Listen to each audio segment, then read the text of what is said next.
Good morning. My name is Paul Chubb. Can you tell me your full name, please? Yes, my name is Geely Zhang. What should I call you? Well, my English name is Gemma, so you can just call me that if you like. Could you tell me where you're from? Originally, I'm from Shanghai. Can I see your identification, please? Sure, here you are. Thank you. Now, in this first part, I'd like to ask you some questions about yourself.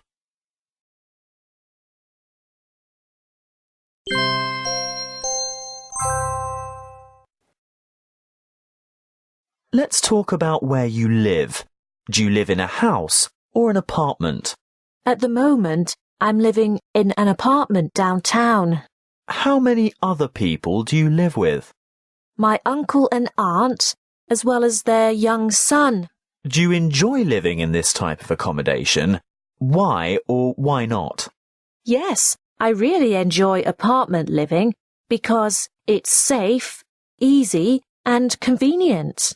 What type of accommodation is common in your town? Why? High-rise apartment buildings are definitely the most common where I live. Probably because that's all there really is until you get to the outskirts of the city. Let's talk about art. Do you enjoy looking at art? Why or why not? It depends on the type of art. I definitely enjoy photographic exhibitions and modern art, but I'm not really keen on the classic old-fashioned types of paintings and so on. I find landscapes really boring, and I hate sketches and art with no colour or life.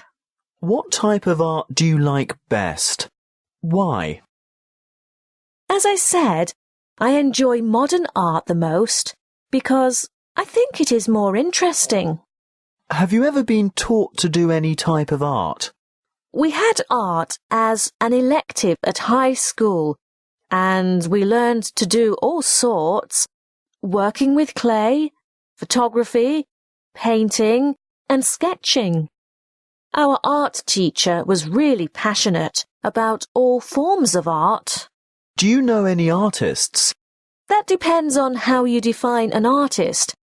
I don't know anyone famous, if that's what you mean, but I do know some university students who I think are very talented. One is a photographer who only takes extreme close-ups of people so that one tiny aspect of their face is shown. The results are fascinating. Now let's talk about colours. Which colours do you like the most? Why? I love blue because it is the colour of the sea and the sky. My other favourite colour is green because I connect it with nature as well. Have you always liked these colours? Why? No, actually, when I was a little girl, I used to love pink and purple. I'm not sure why. Probably because they are thought of as quite feminine colours, I guess. Do most of your friends like similar colours? I haven't really thought about that. I think everyone has their own preferences, particularly related to what they wear. Many of my friends wear a lot of black, but I'm not sure if that is their favourite colour as such. Do certain colours have any special significance in your culture? Why? Some colours have a meaning of good luck, including red, which symbolises wealth and good fortune. Other colours, like white, stand for purity. But beyond that, I can't really think of any strong meanings or significance.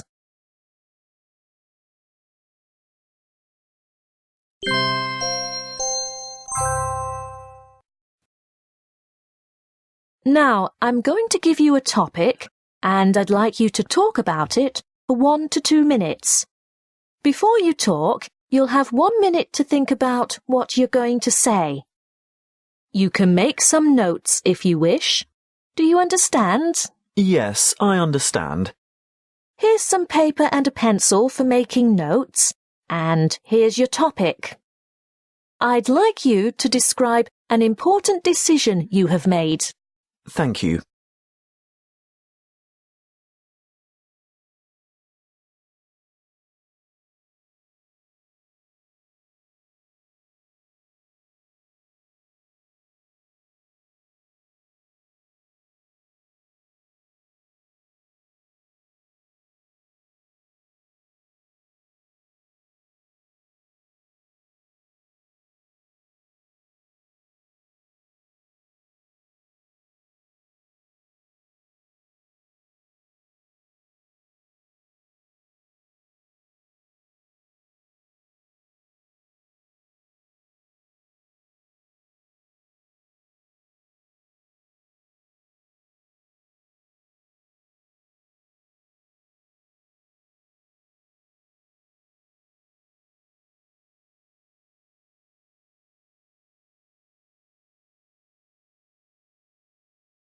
An important decision I made was quite recently, about 3 years ago.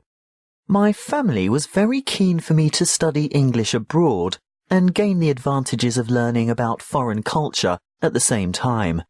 I was also really excited about the prospect of travelling and improving my English.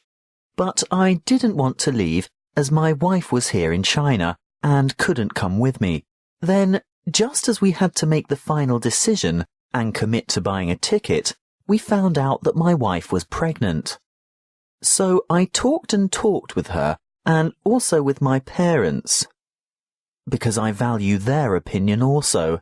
And finally, I decided that I wouldn't go abroad to study, as I didn't want to miss the birth of my child, and also I wanted to support my wife through her pregnancy. They really helped me to make my decision, just by listening to me talk it through and giving their own opinions and ideas. The alternative that we came up with was that I would study here at night and work very hard on my English, with perhaps an opportunity to study at postgraduate level overseas instead of just studying English. My daughter was born over 2 years ago, and I think it was the best decision I ever made. And it has worked out really well, as now we are going to travel all together as a family to live in Oxford in the UK, where I am going to complete an MBA. And my wife has an excellent job offer there as well. It was a huge decision at the time, but I'm so confident that it was the right one for my family and me. Thank you. Do you often make decisions in this way? Yes, I always find it helpful to talk my decision through with someone. Do you find it difficult to make big decisions? Yes, sometimes I do, and it can take me a bit of time to think things over.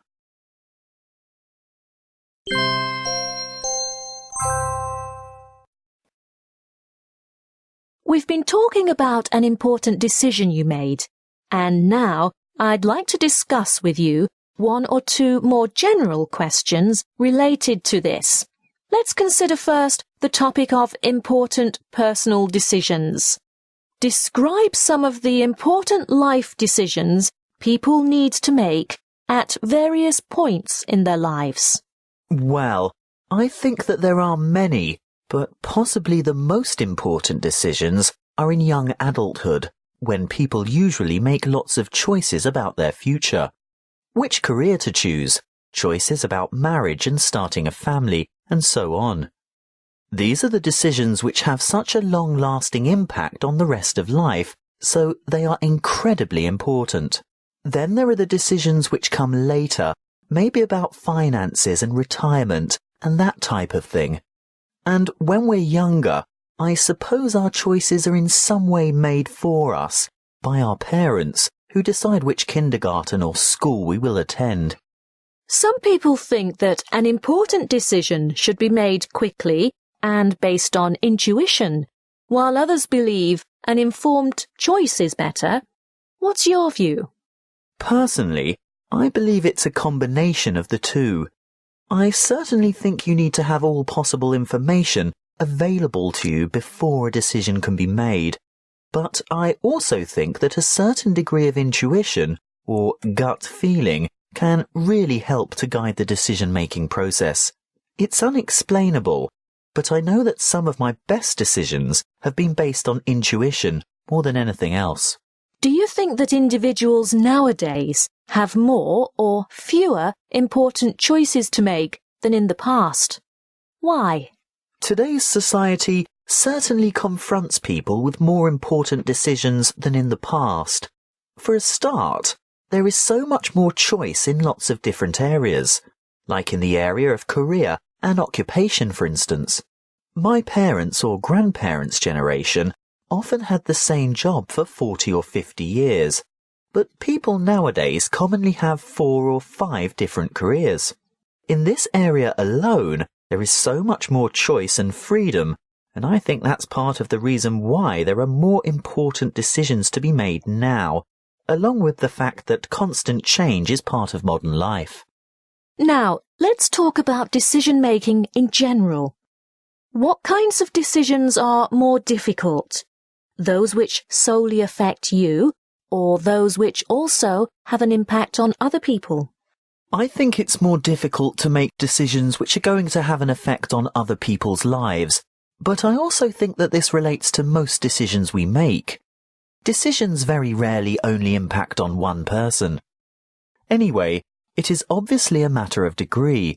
For instance, if you are the manager of a large company and you have to decide how many redundancies are necessary to keep the business from failing, then that's a decision which will have a huge impact on many people. On the other hand, if you are deciding which house to buy, then that probably only affects you and your family. Overall, I think it's wise to consider the potential impact of your decision in any case. In your opinion, is there such a thing as too much choice? I definitely believe that there is too much choice for young people nowadays, and this creates a lot of pressure for them. Whether it is in terms of what career path to take or where to live and study, there are an overwhelming number of choices available to this generation, and I think it can be extremely difficult to feel as though one has made the right choice, whatever that is. However, choice provides us with options and freedom as well, so I believe it's important to value that. How effective do you believe it is to make decisions based on discussions with other people? I know that for some people this method of making decisions is very effective, as they gain perspective from talking with someone else, and this process clarifies their own thought process. However, I believe that choices, in particular personal choices, are best made methodically and carefully, but alone.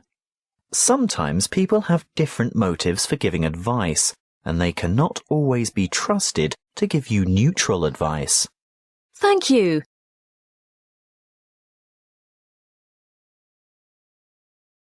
Good morning. My name is Mark Smith. Can you tell me your full name, please? Yes, certainly.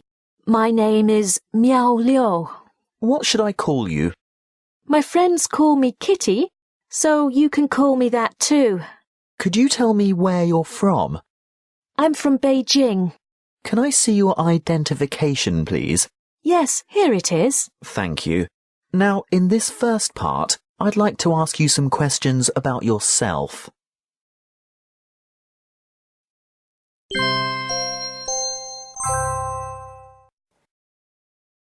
Let's talk about your studies. Which university or school are you studying at? I'm studying at the University of Auckland. Which course are you studying, or what is your major? My major is education, so I'm studying to become a primary school teacher. Why did you select this course or major? I chose education because I love working with children and I want to help kids to learn. Do you have to travel far to university or school each day? Yes, I do. I have to catch the ferry from the island where I live into the city. It takes about 40 minutes each way. Now, let's talk about cooking. Who normally does the cooking in your household? Mostly my mum cooks all the meals, but sometimes I cook dinner or something just to give her a break. Do you think it's important to share the cooking duties? Why? Yes, I think it is pretty important, because otherwise one person can get resentful when they always have to do it, and then they don't cook good meals. There's more variety if different people cook. Do you enjoy cooking? Well, yes, sometimes I enjoy cooking when it's not difficult and it doesn't take me very long. Do you think you will cook more often in the future? Why? Yes, I think so, because I'll probably be living away from home in a shared flat or something, so I'll have to cook a lot more. Let's talk about noises and sounds. What kinds of sounds or noises do you commonly hear? I hear all sorts of sounds, depending on where I am. At university, I hear people talking and doing stuff, and at home, I hear my family talking, the dog barking, things like that. Which types of sounds or noises do you enjoy most? Why? I love music because it can really make me feel good and lift my mood. And I also love hearing birds singing because the sound is so beautiful and unlike anything else I have ever heard. Are there some sounds or noises which you dislike? Why? I don't like people screaming or talking really loudly. It really annoys me. I also don't like hearing people talking to other people on the phone, or other people's conversations, or when someone reads their text messages out loud. Which noises or sounds do you recall from when you were a child? I can't really remember any, apart from my parents' voices always telling me what to do and what not to do.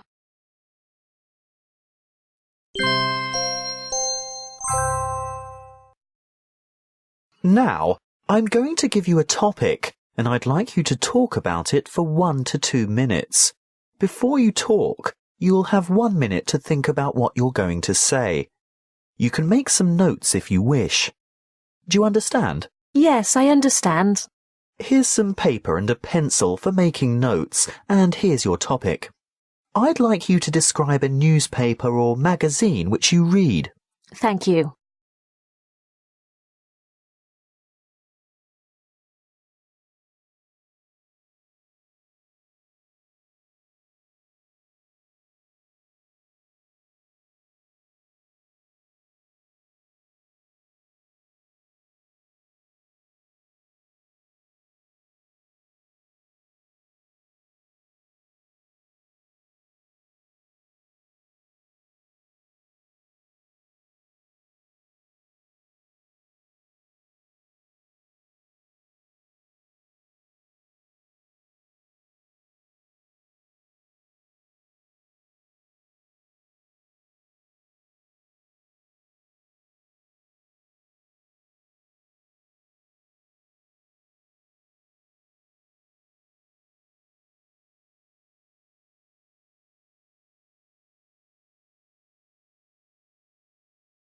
I'm going to talk about a magazine which I read called New Weekly.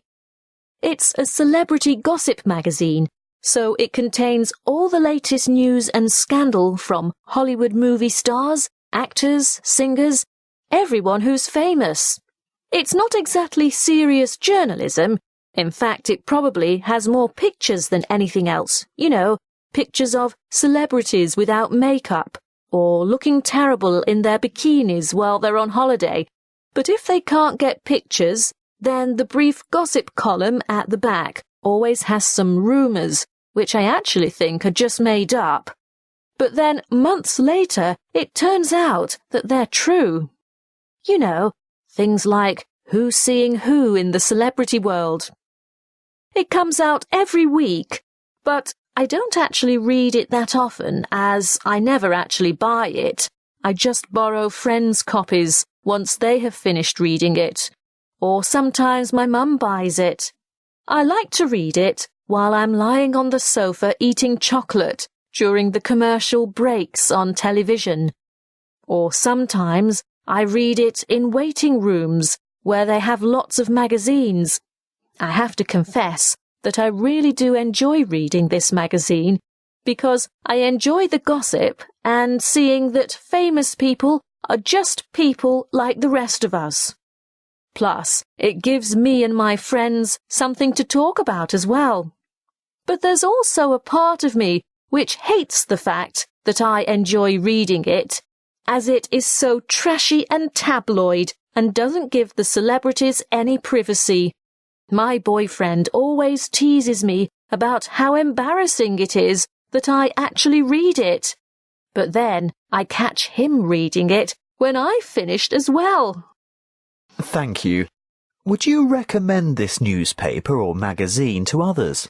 Yes, I suppose so, if I thought they would enjoy it. Do you have much time to read? No, not as much as I would like, because I'm busy studying.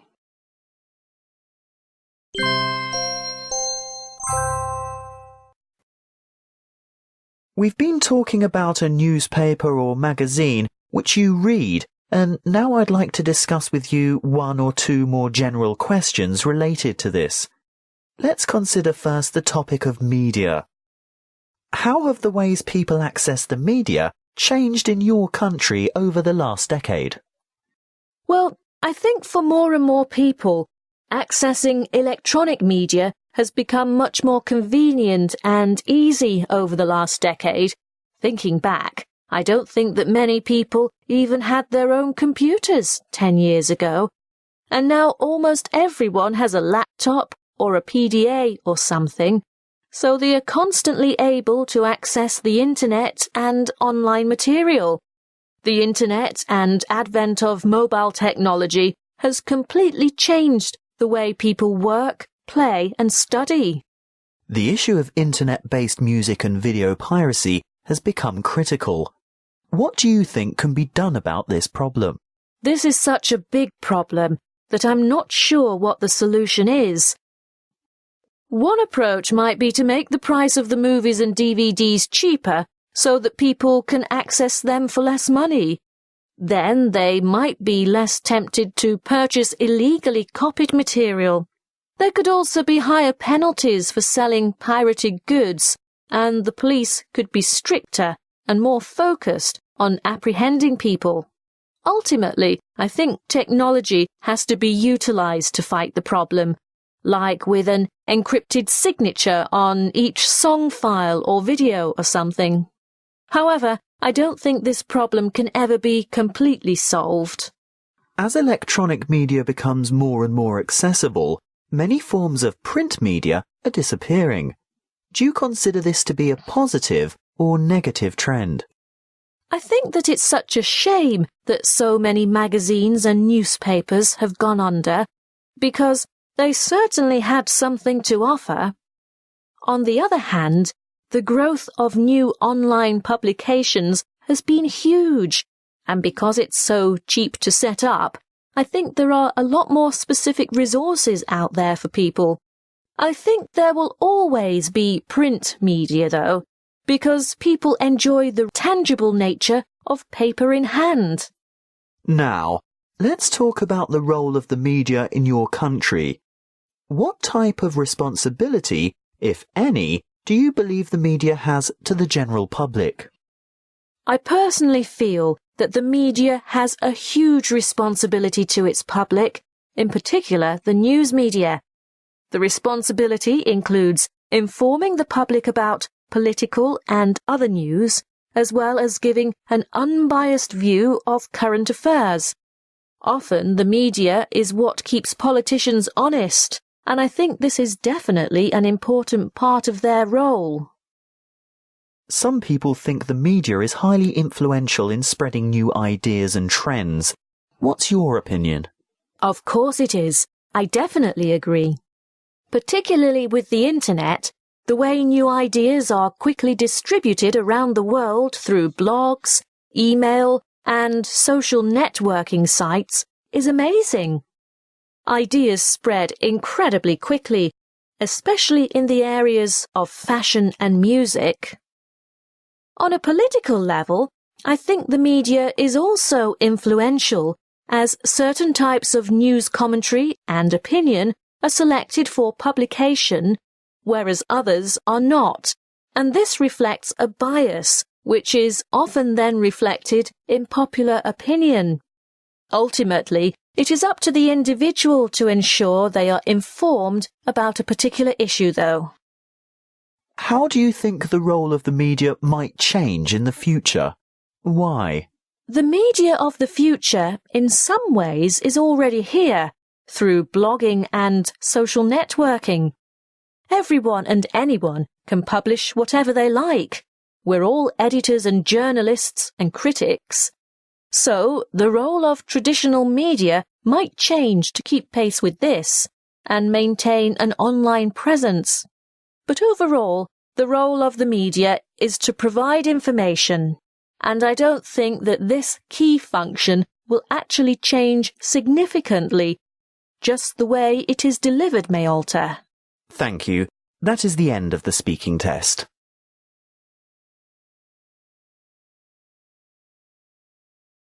Good morning.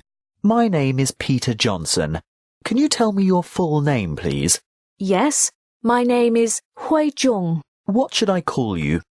My English name is Holly, so please call me that. Could you tell me where you're from?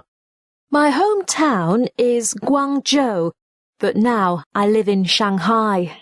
Can I see your identification, please? Here it is. Thank you. Now, in this first part, I'd like to ask you some questions about yourself.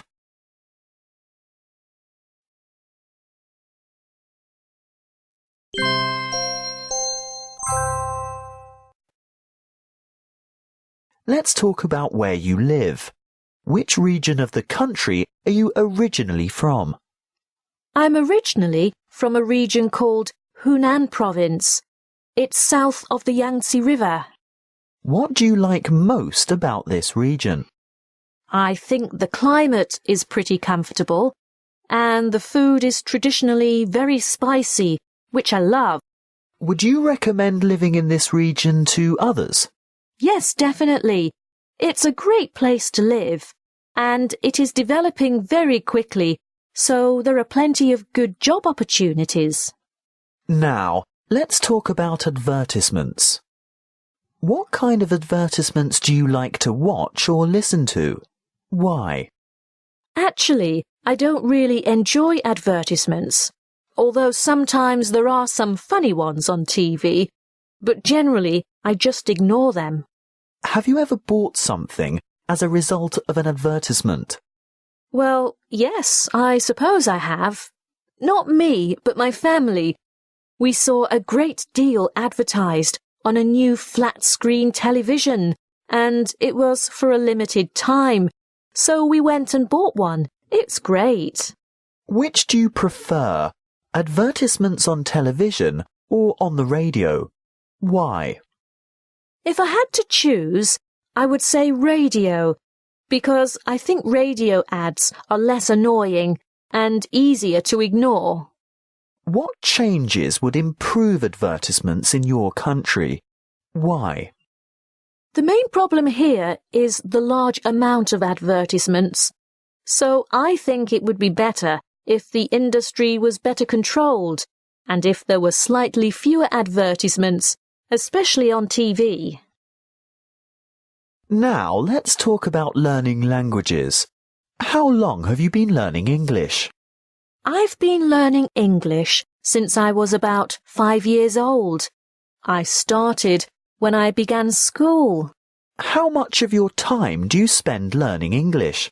I guess I spend about an hour a day at school, and then I study for a couple of hours each week at home. Apart from that, I also practice speaking with a private tutor for 2 hours a week. What do you enjoy most about learning a language? Why? I think probably it's realizing that I can communicate with almost anyone. That's really satisfying. Do you find it easy or difficult to learn new languages? Why? At first I hated it and found it really difficult. But now I find it easy. but only because I put the time in.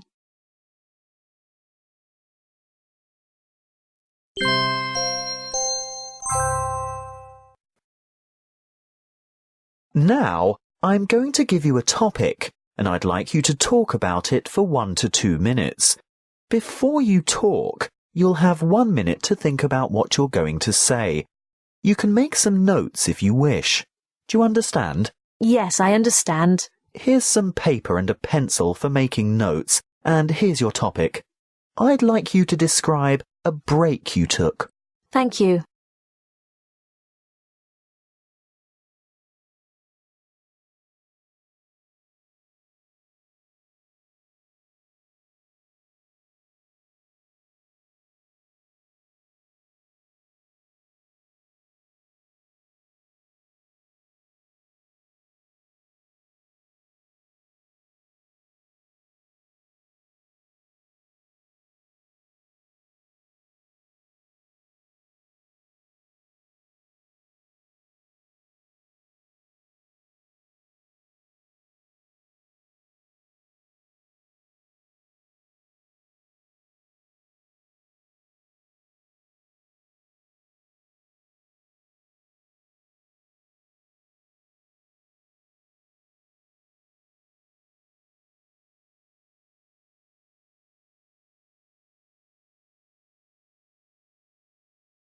I find that I have to take a lot of breaks from study because I get distracted so easily.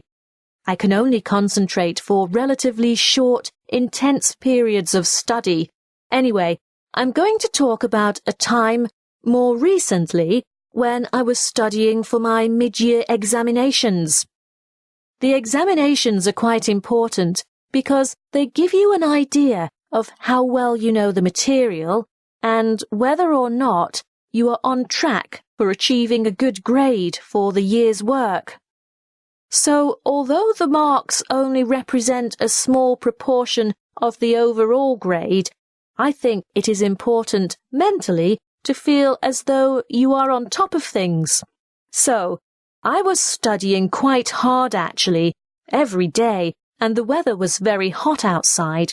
But I kept studying, and every day one of my friends would call me and say, "Hey, we're going to the beach today. Do you want to come?" Or, "We're going away to the coast for the weekend to go surfing. You should come with us."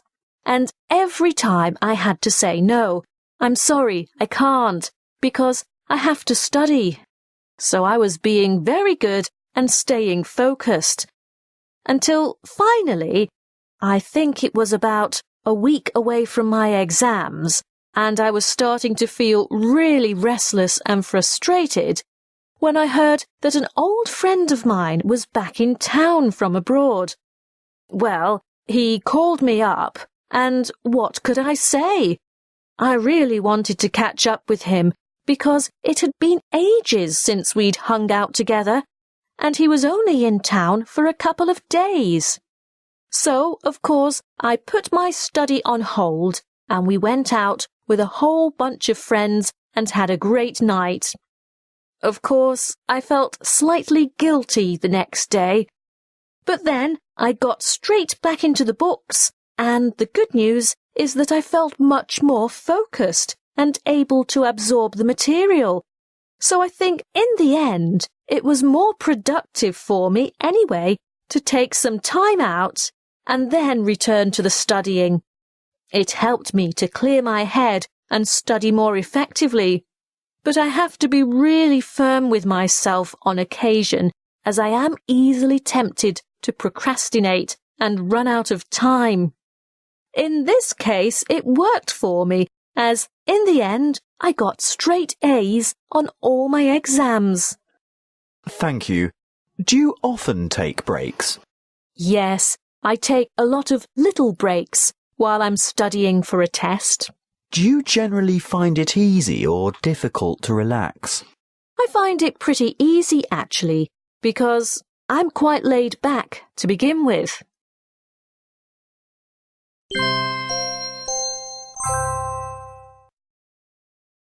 We've been talking about taking breaks from work or study, And now I'd like to discuss with you one or two more general questions related to this.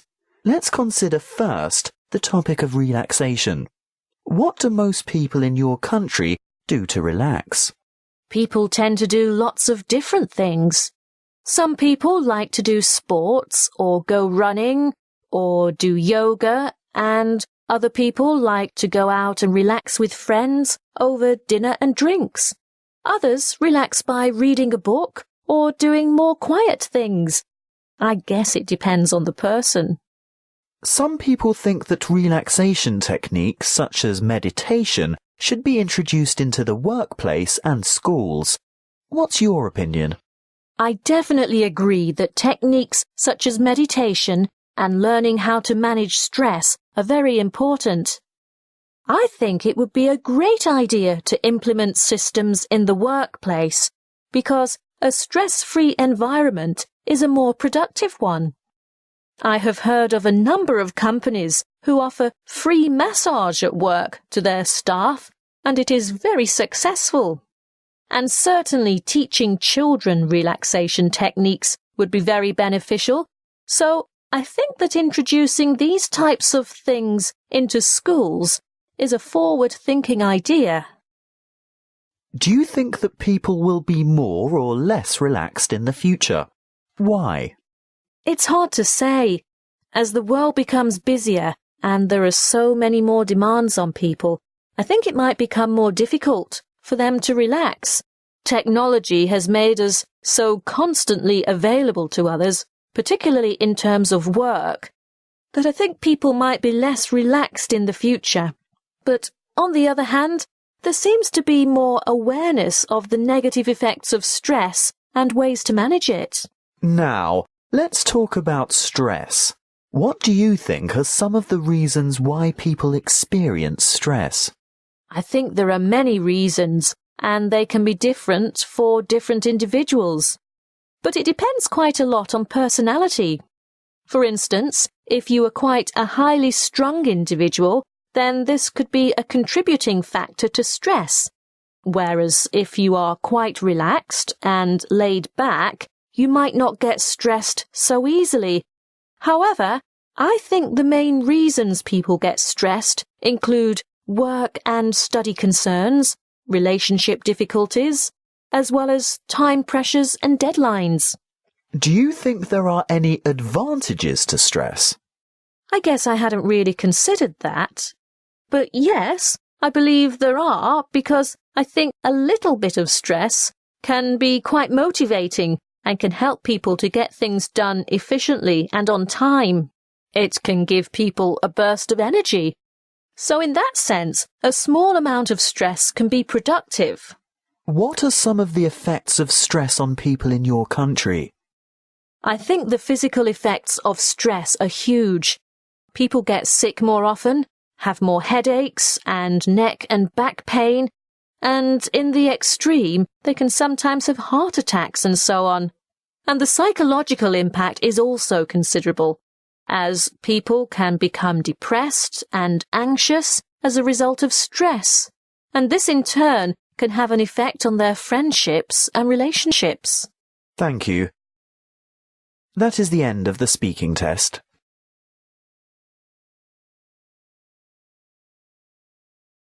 Good morning. My name is Gail Fox. Can you tell me your full name, please? I'm Sue Lee. What should I call you? Please call me Sue. Could you tell me where you're from? I'm from Qingdao, a seaside city in China. Can I see your identification, please? Yes, I have it here. Thank you. Now, in this first part, I'd like to ask you some questions about yourself.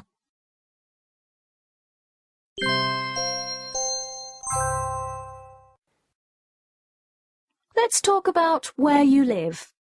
What type of house do you live in? I live in a 2-story house, which is made of wood. It's a nice house to live in, but cold in winter. How many rooms are there?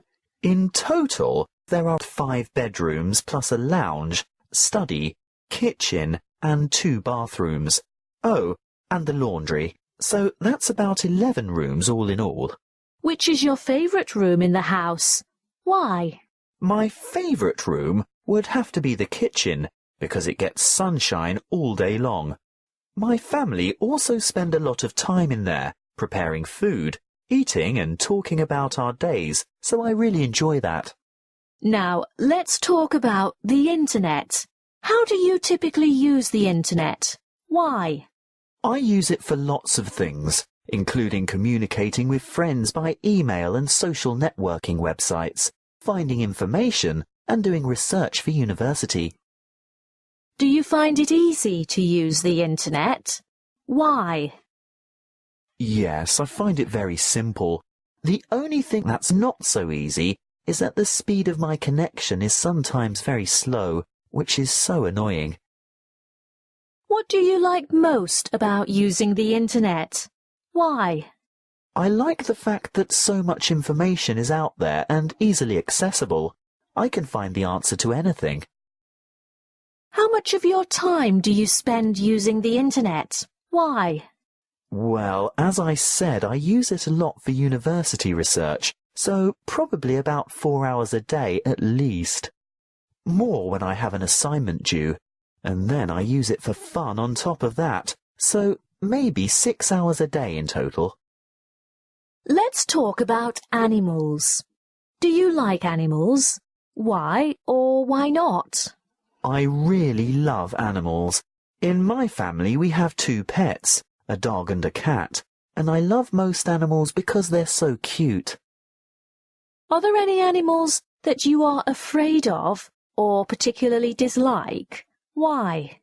Well, I guess I'm kind of afraid of rats, because I think they're disgusting and I hate their tails and teeth. I'm also not really a fan of snakes, but luckily we don't have any poisonous ones in my country. Are people in your country generally fond of animals? Why or why not? Yes. In particular, people treat pets as though they are part of the family, and animals are, on the whole, well taken care of. Do particular animals have any special meaning in your culture? I suppose some animals do. For instance, a black cat can sometimes symbolize bad luck, and lions have long been associated with courage and bravery. Oh, of course the dove stands for peace, but I think that's a worldwide symbol.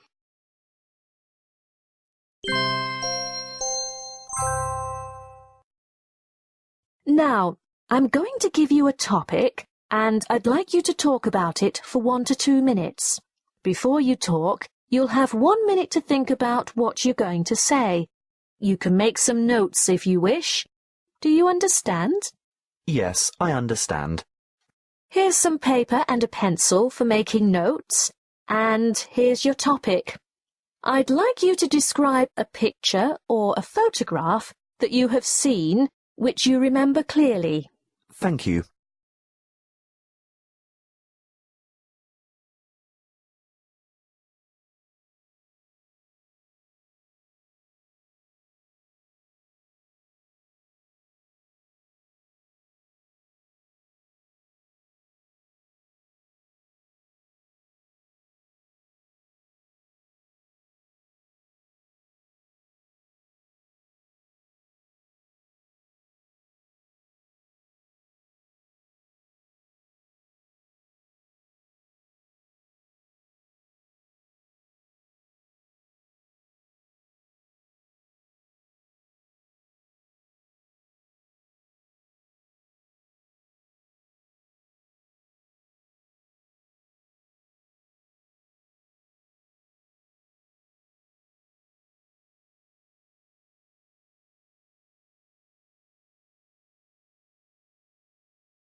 The image that I'm going to describe is a famous black and white photograph which has been reproduced many times over the years. I think it is called The Kiss, but I'm not sure. It depicts a man and a woman meeting on the platform of a train station, perhaps after a long absence, or maybe even after the man has been a soldier at war. You can't see his face, and he has his back to the camera, and he is wearing a hat and there is a suitcase as well, I think. He is embracing the woman, who has obviously been running along the train platform to meet him, and he has taken her in his arms and is swinging her around. She is very beautiful, and her expression is joyful at the return of her lover. Neither of them is looking at the camera, as they are just in their own world. I can't remember exactly when I first saw it, but I think it was as a teenager at the local poster store, where there were many prints and pictures.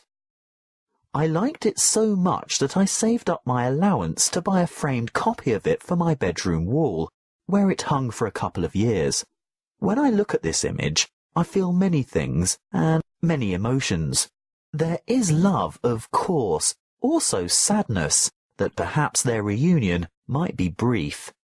I also feel it is a very romantic picture. I heard that it was a candid shot taken by chance by the photographer, but then later I also heard that it was posed. But I much prefer to think of it as a spontaneous moment which was captured on film. It is quite a nostalgic image, but one which tells a real story, and that's why I love it.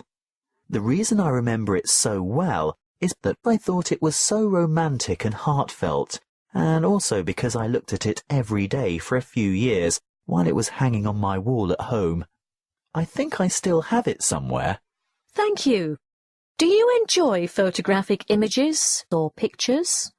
Yes, I do. I probably like them more than other types of art, such as paintings.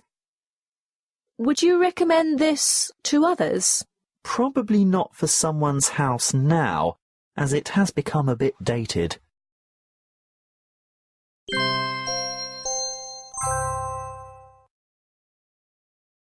We've been talking about images, and now I'd like to discuss with you one or two more general questions related to this. Let's consider first the topic of visual arts. What kind of visual art forms are popular in your country? I'm not completely sure, but I know my generation really enjoys street art and sculpture, and installations with light and sound. Also, my friends and I love animation and graffiti. As for older generations, I think they probably prefer the more classic type of visual art, such as paintings and portraits, or perhaps sculpture. That's the great thing about art. There is always something for someone to enjoy and appreciate, and it's always changing. Many people argue that art should be freely accessible to the public to enjoy. What's your view? I definitely agree, as I think it would be ideal if all or at least most art galleries had free admission. And there have recently been a lot of very popular exhibitions in my city which are displayed in public areas, such as parks or squares, or public buildings like railway stations. This really appeals to me, that as people go about their daily lives, they meet and can enjoy or think about art, so it's integrated in their life, rather than being something separate that they go and do on weekends or something. Art should be available for everyone to see and take pleasure from. What do you think of investing money in the arts? When corporations and companies sponsor exhibitions, it means that more people get to see and experience that exhibition, so I believe it makes art more accessible and available to more people. It's the corporate world's way of giving something back to the community, and if they get a little bit of positive association for doing so, then I think that's fine. It's not as though they have any creative control. Now, let's talk about creativity. It is often said that creative genius is born, not made. What's your opinion? Well, I think this is true to an extent, but I also feel that it is only in very rare cases that pure talent is not nurtured through life experience and events. What I mean is that I believe you have to have natural artistic talent, but that this can only be fully realized through excellent tuition and exposure to influential people and art pieces. It is not any one thing which creates creative genius. It is a combination of everything, as well as a case of good timing. How have the ways people express their creativity in your culture changed in the last 50 years? I think in the past, art took more traditional forms such as paintings, sketches and sculpture. But nowadays, it's like almost anything can be called art. I went to an exhibition the other day which included giant images projected onto buildings in the downtown area, and it has been very well received. So with technology that is rapidly changing, art is also evolving to be expressed in new ways such as this. While in the past, we might have had movies shot on old-fashioned cameras, now anyone can be a director and shoot video even with their mobile phones. So making art and expressing creativity has become an option for many more people. That is the main change.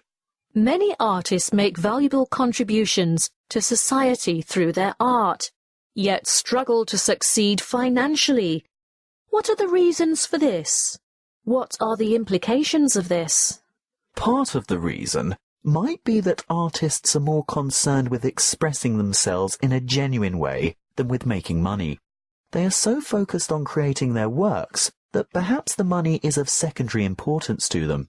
Of course, the effect of this is that it becomes difficult to earn a living, and perhaps it could discourage future young people from that type of lifestyle. The other reason is that society doesn't really value art properly, so artists are underpaid accordingly, which is sad. Thank you.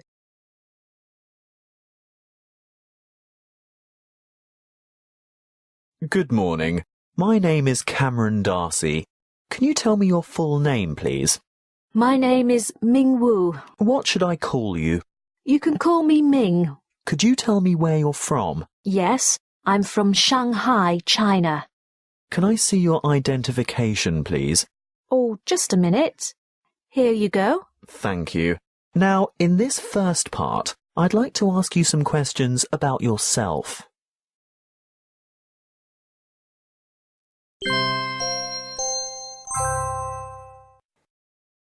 Let's talk about your studies. Tell me about your studies. I'm studying at senior high school, and then I hope to enter university to study architecture and town planning. Are you a full-time student or a part-time student? Full-time, of course, because I'm still at school. When I start university, I'll also be full-time because my parents will support me while I'm studying. What are your goals after completing your studies? After completing my architecture degree, I hope to study at postgraduate level in either Spain or Italy. That's my dream, anyway. Now, let's talk about news. How do you find out about news? I read the national newspaper every day or every second day. I like to keep up with what's going on here and overseas, so I make an effort to buy it and read it quite often. Do you always use the same method of assessing news? Why? Yes, actually, I do. I think it's because I have become used to this way, and I know where to find my favourite columnists and articles, as well as the TV listings. It's familiar. Which type of news do you enjoy reading the most? Why? I like international news and analysis. Then, for fun, I enjoy the magazine lift-out section, which has all sorts. Recipes, fashion, feature articles and so on. It's more magazine style, but it comes free with the newspaper, so that's a bonus. Which type of news do you enjoy the least? Why? Well, I have to say I don't really enjoy the motoring or finance sections. But then I'm not really interested in either of those topics. Also, I don't really enjoy sports news either. Let's talk about things which make you feel happy. What kind of things make you feel happy? Why? I guess the kinds of things which make me feel happy are mainly when I'm with people that I care about. Oh, and I love hiking and enjoying nature. So, if I'm outside in the forest or the mountains, I'm usually pretty happy. And I love chocolate. That makes me pretty happy. What do you tend to do when you feel this way? Well, I suppose I just enjoy it while it lasts, and try to make it last for a long time. Have similar things always made you happy? Now that I think about it, yes. I've always been happy when I'm around people and just relaxing and talking. Of course, when I was a child, I wasn't able to go off hiking or anything, but I still used to enjoy beaches and parks, so I enjoyed the outdoors that way. Do you feel it's important to feel happy every day? Why? Definitely. I mean, not all day, every day, but I do think it's important to have some happiness in a small part every day. Otherwise, life can get you down a bit. So I think it's good to know what makes you happy and seek it out.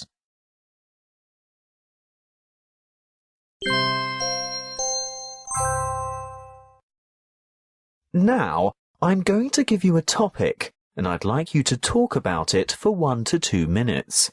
Before you talk, you'll have 1 minute to think about what you're going to say.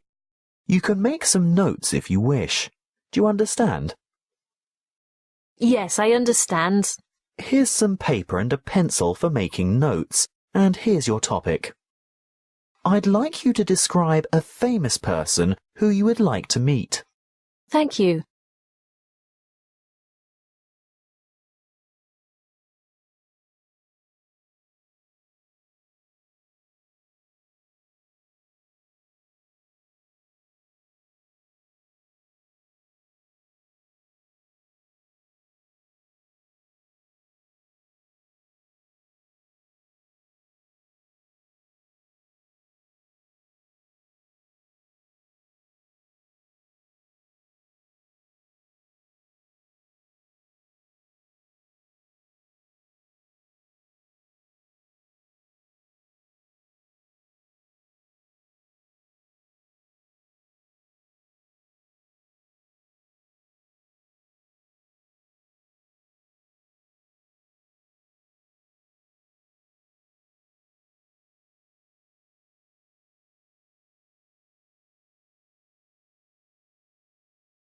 I haven't ever really thought about this type of question, but I would probably say that the famous person I would most like to meet is the lead singer from the band U2, Bono.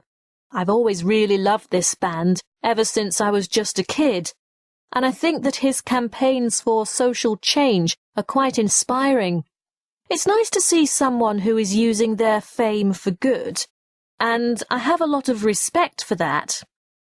So he's famous for his music and also for the work that he does, including his work with Oxfam and the Make Poverty History campaign.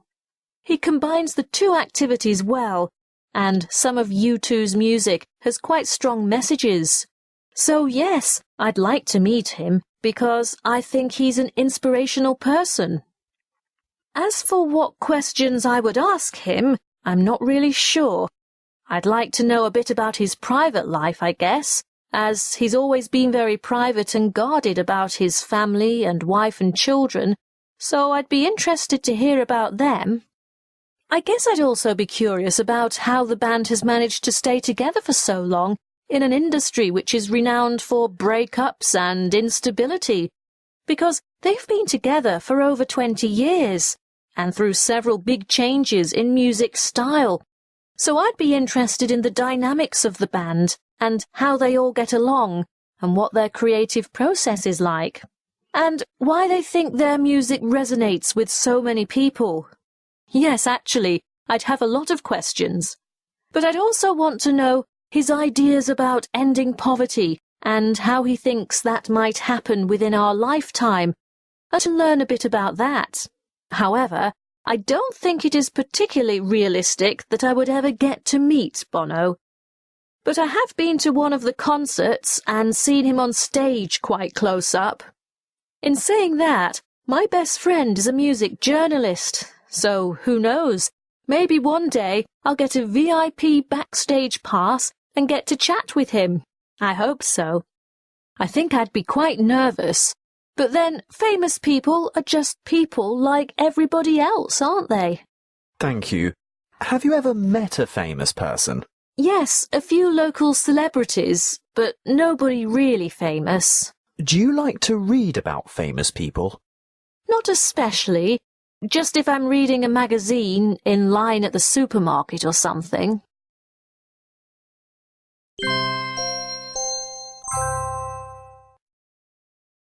We've been talking about a famous person whom you would like to meet, and now I'd like to discuss with you one or two more general questions related to this. Let's consider first the topic of fame. What do you think motivates people who seek fame? In some ways, I think there are two types of motivation, or two pathways, if you like, to fame. There are those who deliberately set out to become famous, and that is their goal from the beginning. It doesn't really matter if they have talent or anything, they just crave fame. And I think they are motivated by wanting lots of people to like them, and the attention, and perhaps the money also. But I don't think that is the main motivation. Then there are people who simply do what they love and become famous doing it. They are motivated by their talent, I believe. Some people argue that celebrities and famous people have no right to expect privacy because they are in the public eye. What's your opinion? I don't think this is a valid argument at all. Famous people do not become public property simply because they are famous, and I certainly believe they're entitled to as much privacy as the rest of us. Take Princess Diana as an example. She was hounded by the media and paparazzi to the extent that it killed her in the end. They are human beings and have the basic right to privacy like the rest of us. The only exception to this would be related to politicians and information which the public needs to be aware of in order to keep them honest. Many celebrities have begun using their fame to raise awareness of social issues. Do you think this is a good trend or a bad trend? I think this is a positive trend, but I also think celebrities have to be informed and knowledgeable about the issues they claim to believe in, rather than just lending their names to causes they know nothing about in order to promote their own profile. They can't just use it for their own gain. They have to be genuinely concerned. When it's done well, there's a real benefit in having celebrity power in raising awareness and money for important issues, such as the benefit concert for the earthquake in Haiti, for instance. Now let's talk about social interaction and meeting people. How important is it to spend time with family members in your culture? Why? Family is at the center of life in my culture, so spending time with family is highly valued. For instance, we always get together for family meals and we see each other all the time. It's important because family is simply the most important thing in life and we make it a priority always. I guess it's traditional and just reflects my culture's values. How have the ways people socialize in your country changed over time? Why do you think these changes have occurred? I think the old ways of socializing are still alive and well. For instance, networks through family and friends, school and university, sports clubs and so on. But this has been added to by other forms of new media socializing, such as online social networks. I think these are particularly popular with the younger generation. This change has happened simply because of the growth in new technologies, which has made it possible. And while I think it is a positive change, I think meeting people and talking is preferable. Some members of society feel isolated and alone. What measures can be taken to combat this issue? Well, I think this is the responsibility of the family to ensure that people don't feel isolated and lonely. They can offer strategies to support the person socially and get them the help they need if they are lacking social skills, self-esteem and confidence. And in wider society, I think there could be more of a swing back to old-fashioned ways of meeting people face-to-face, rather than such a focus on the internet, email and social networking, as I think these types of tools can end up making people feel even more alone.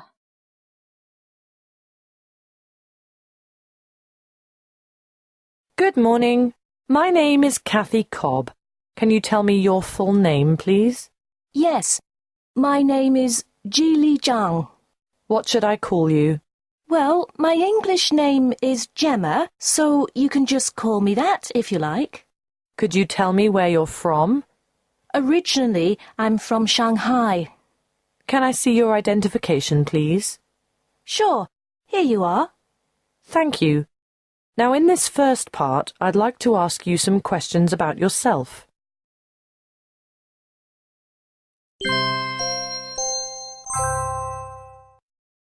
Let's talk about where you live.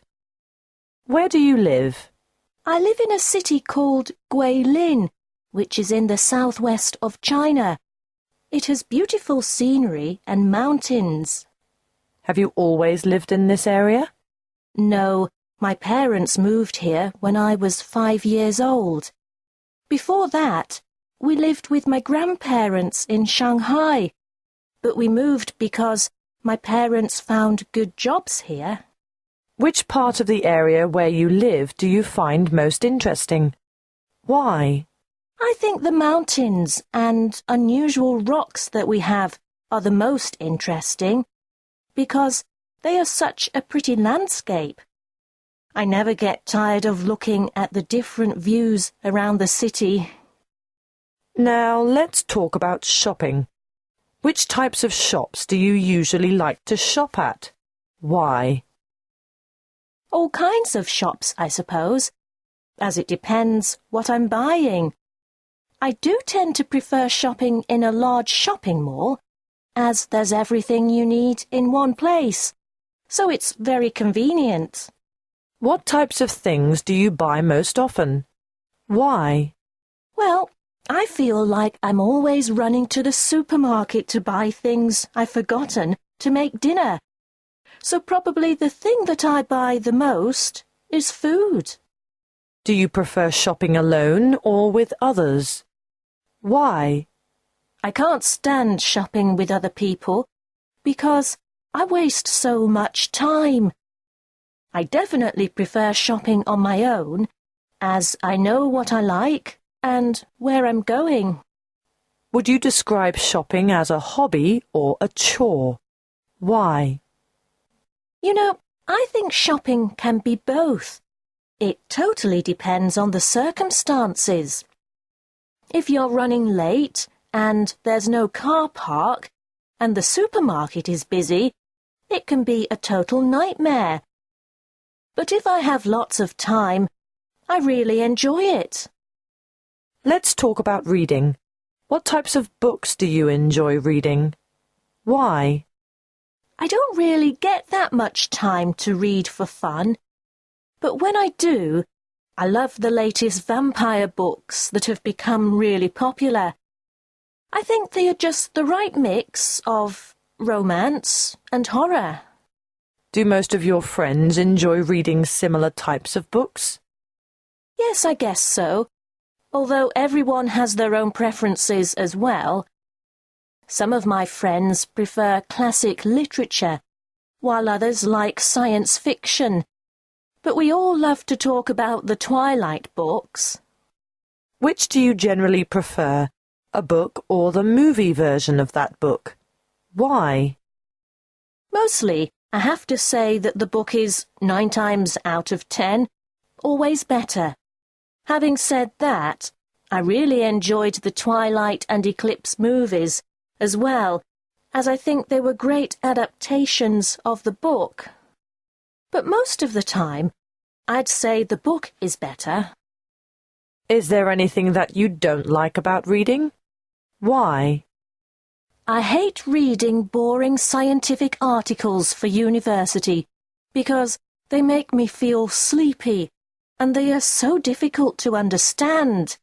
It's like reading another language.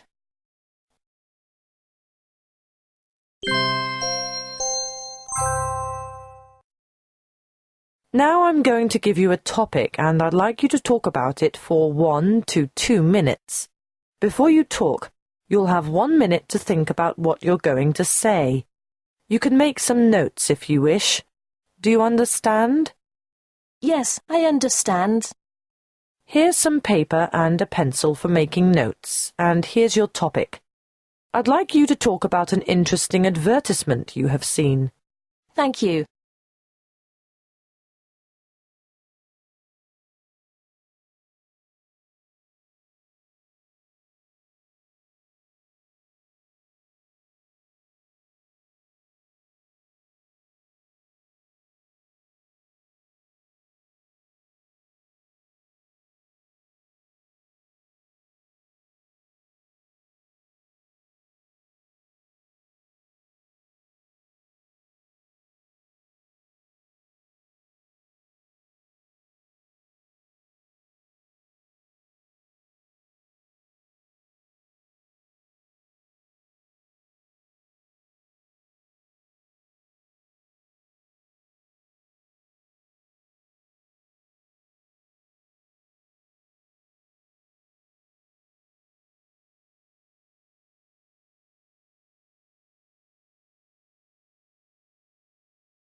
An advertisement that I saw on television recently, which I actually really enjoyed, is for a company called Expedia, I think.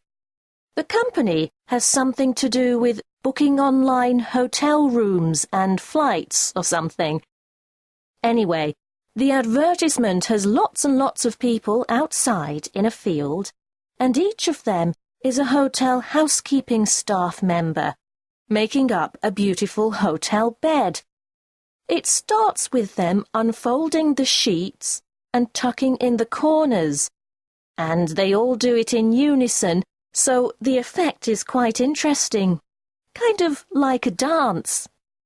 Then they all fluff the pillows, and it's funny because it's all quite serious, but one man does his a bit too hard, and feathers come flying out. After that, all the staff stretch their backs, again all together, and finally they place a couple of chocolates on the bed so that everything is perfect.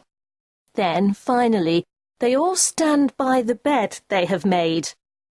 Overall, the advertisement is beautifully made, with great styling, and no terrible voiceover or rushed talking. I think the number of beds is quite dramatic and is designed to show that the company has a really wide network and can offer lots of choice to their customers. It's also like a little story and makes you wonder about all the people all over the world who work hard making hotel beds. So in that sense, it's not only quite a charming story, but it's also something we can all relate to. However, I think what makes the ad really special is the song which it features, which is so catchy and melodic that it is very memorable. I remembered the song before I remembered what the ad was for. The song is by an Australian singer who wrote it especially for the ad. But now her singing career has really taken off, and she is releasing an album, which I think is great. I don't know if this ad would influence me to buy flights or hotel rooms online at Expedia, but it certainly did make me aware of the brand, and I even Googled the song to see who it was by. So, in that way, it is kind of like double exposure for Expedia, but also for the singer. I think it's very clever marketing. Thank you. Do you often watch advertisements on television? No, I don't. It's only occasionally that one catches my eye. Do you generally find advertisements interesting? No, not really. There are too many, and they are too frequent.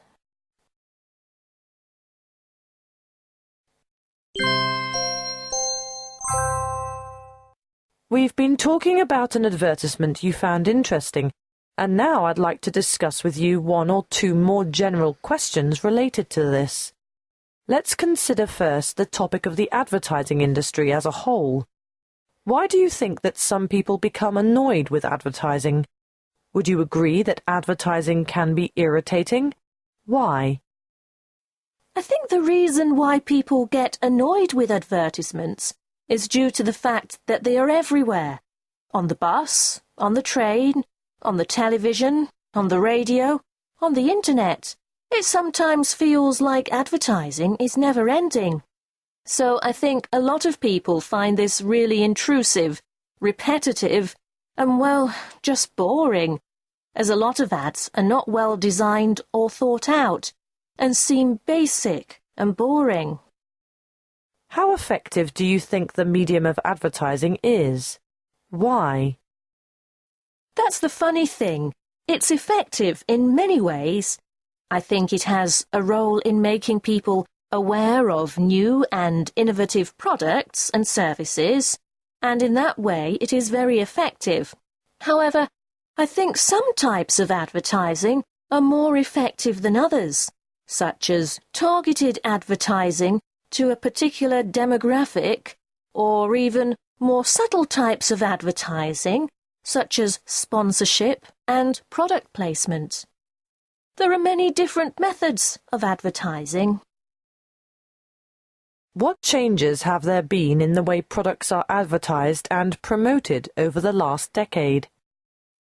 Well, as I mentioned, I think the industry is evolving the sense that it is finding more subtle ways to express advertising messages. For instance, product placement in popular television shows or movies is growing in popularity. Sponsorship of anything from a radio show to the Olympic Games is another change which has become more and more popular over the last 10 years. Also, formats of advertising have had to change as lots of people have in many ways gone online for their main media source, so ads on websites and blogs are now commonplace. I'm sure there will be more changes in future too. Now let's talk about advertising and social issues. Advertisements for social issues, such as drink driving, often use graphic images to convey their message. What, in your opinion, is the impact of these types of advertisements? I think when these types of advertisements first came on television, they were extremely effective because they were so shocking and people responded to them.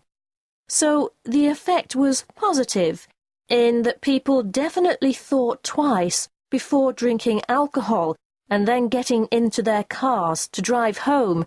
However, over time, I believe people have become quite desensitized to these images, particularly the drink driving type ads, and they just tend to switch off.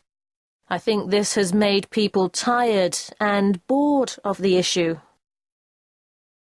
Increasingly, a number of charities are utilizing advertising and marketing as a method of promoting their causes.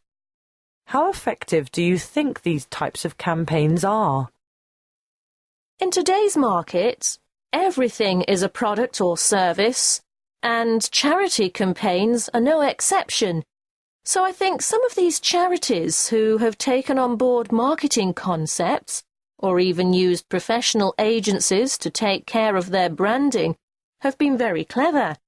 These campaigns can be incredibly effective because they use advertising and marketing psychology to build awareness of an issue and accordingly turn that awareness into donations and so on. Nowadays, charities have to compete for our attention just like any other business.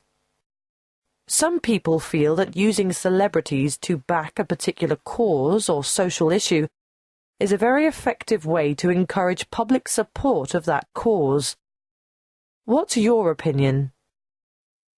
My opinion is that celebrity endorsements of a cause are fine, as long as they believe in and understand what it is they are backing. For instance, You can't have a celebrity standing up and supporting an anti-fur campaign and then being photographed the next day wearing a fur coat, as it has zero credibility. That's an extreme example, but I guess what I'm trying to say is that a lot of these celebrities who endorse a cause don't actually know anything about it, nor do they live their lives according to the cause. So, I think charities have to be very careful about who they approach for this type of role.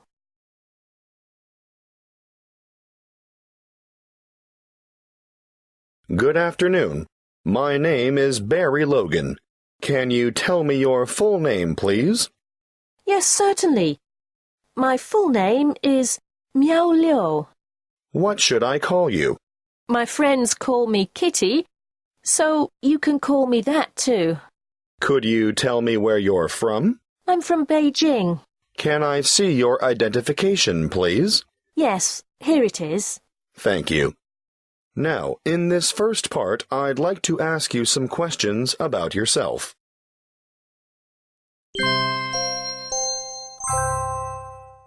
Let's talk about your studies. Which subjects are you studying at the moment? I'm studying chemistry, physics, biology and maths, as well as English and English literature. Why did you choose to study these subjects? I chose the science subjects because I want to go on to study science at university, and I'm really interested in becoming a food technologist after I graduate, so I need a good grounding in these science subjects.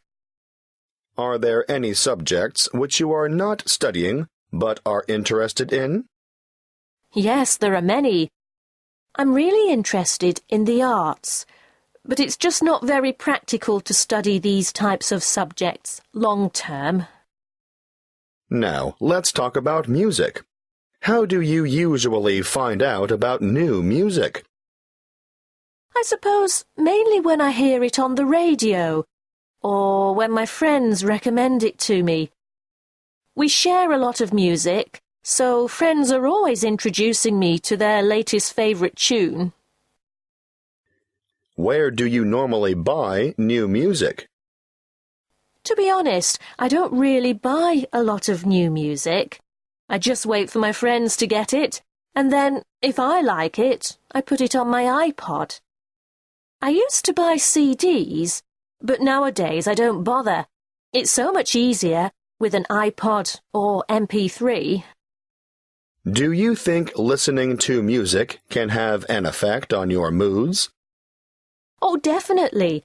When I'm feeling a bit down or sad, I can put on music that will make me feel sadder, or music which is uplifting. And I think that's because of the mood of the music or the melody. What do you enjoy most about listening to music? I love that listening to good music can make any task better. For instance, homework or work. When you put on good music, everything seems better, even exercise. That's why I love it. Now, let's talk about friends. How often do you spend time with your friends? I see my friends all the time, because a lot of them are at school with me, so we hang out at lunchtime or during breaks. So those friends I see every day, except weekends. But sometimes we get together then too. What type of things do you and your friends do together? At school, we just tend to sit around and talk, or go for lunch, or something like that. On the weekends, we might go shopping or out to see a movie. Whatever it is, we always talk a lot. What kinds of things do you do to show you are a good friend? Well, I suppose I make an effort to see people and keep in touch with them, and I think I'm pretty supportive of my friends in that I'm a good listener. I always try to be on time and reliable. Would you prefer to have a lot of acquaintances or a few good friends. I would definitely prefer to have a few good friends than lots of people that I didn't really know, and I'm lucky because that is true for me. I'm not interested in forming fake, superficial friendships with people because there's no point.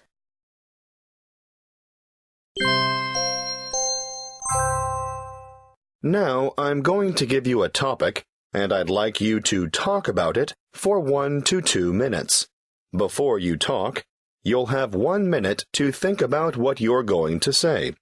You can make some notes if you wish. Do you understand? Yes, I understand. Here's some paper and a pencil for making notes. And here's your topic. I'd like you to talk about an activity which you enjoy doing outdoors. Thanks.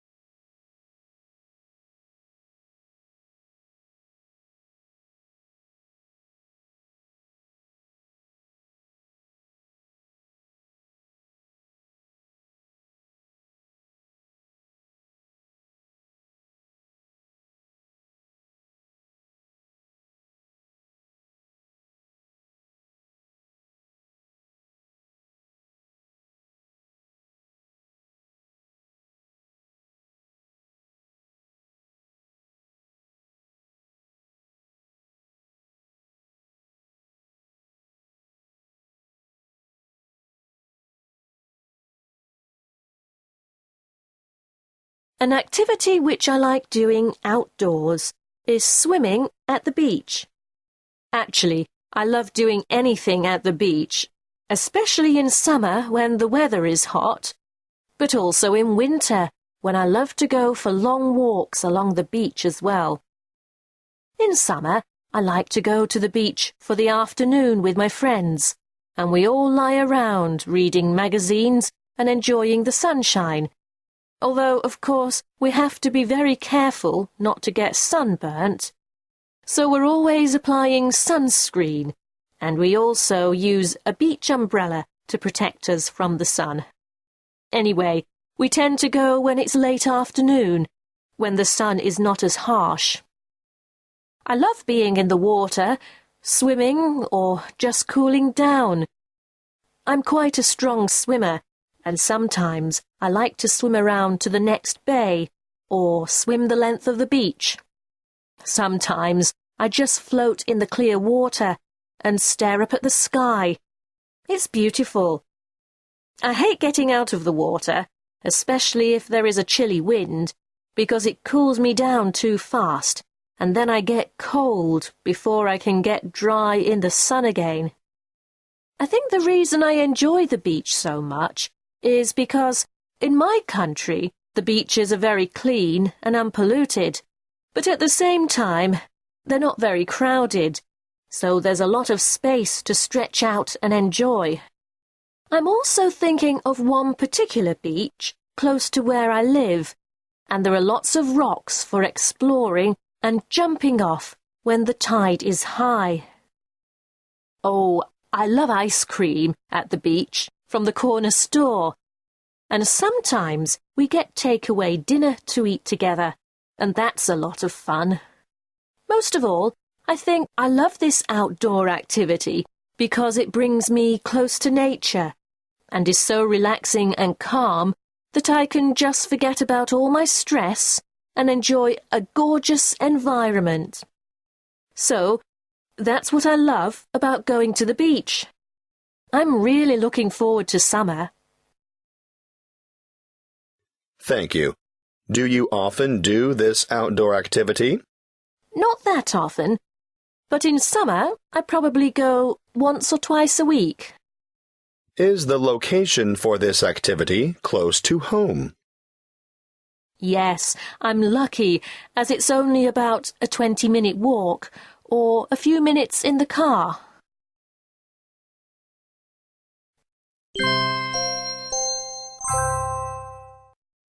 We've been talking about an outdoor activity you enjoy. And now I'd like to discuss with you one or two more general questions related to this. Let's consider first the topic of conserving outdoor spaces. Do you think that people, nowadays, are more or less aware of conserving public spaces for parks and reserves in comparison to 20 years ago? I think there is a greater general awareness at present that parks and public spaces for recreation need to be planned for and protecting. Everybody enjoys these types of areas, and they contribute to a city's attractiveness and charm. I think this awareness has stemmed from environmental group lobbying and also from people's experience of what they want for their city or area. Some people argue that urban development is more important than keeping public spaces for recreation. What's your view? I certainly think it is a mistake to prioritize construction and housing development over dedicated areas for recreation for many reasons. A well-planned city with lots of parks and green space is much more attractive in the long term and helps to build value for all the houses in an area. Take Central Park in New York, for example. Recreation areas promote physical activity and encourage citizens to maintain good health, which is another reason to prioritize these spaces. And finally, trees and greenery in a densely populated urban area absorb carbon dioxide and release oxygen, making our air easier to breathe and reducing the effects of the greenhouse effect. Who tends to enjoy outdoor recreation spaces more, young people or old people? I don't really think there is a group that I could say enjoys parks and recreation spaces more than any other, as they have something to offer each age group. For instance, young children enjoy playing on the playgrounds, while their parents talk and socialize, and old people often walk or enjoy these spaces as well. Workers and business people often take advantage of a park to enjoy their lunch break, and teenagers often utilize these areas for basketball and hanging out with friends. Now let's talk about working outdoors. What types of jobs do people in your country do in the outdoors? There are plenty of jobs which are outdoors based. For instance, building and construction work, landscaping, farming and park ranger, or even adventure tourism guide. I suppose the most common ones in my country would be maintenance and construction type roles, as this industry is very strong at the moment, with lots of new development taking place. However, other types of outdoor roles, such as farming, are still popular in rural areas. What are some of the advantages of working outdoors? I suppose the main advantage is that you aren't tied to an office job and have the freedom to move around and enjoy the outdoors, while the rest of us are stuck indoors with air conditioning and artificial lighting. I guess you have the chance to enjoy your local environment, and for some people, their work is also their passion. For example, ski instructors or tourism guides. Are there any drawbacks to working outdoors? The first disadvantage that springs to mind is, of course, the weather. I suppose working outdoors is great when the temperature is neither too hot nor too cold, but once it gets outside of this range, I imagine working outdoors could be very uncomfortable. There may also be health effects as a result of this, such as sunburn or heat exhaustion in summer, or colds and fever in winter temperatures. However, as many outdoor jobs are seasonal, I guess these problems could be managed.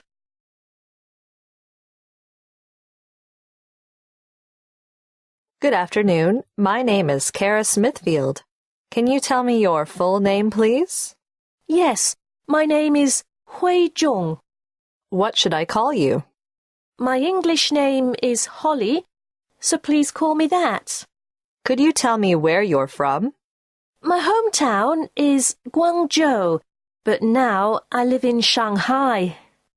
Can I see your identification, please? Here it is. Thank you. Now, in this first part, I'd like to ask you some questions about yourself.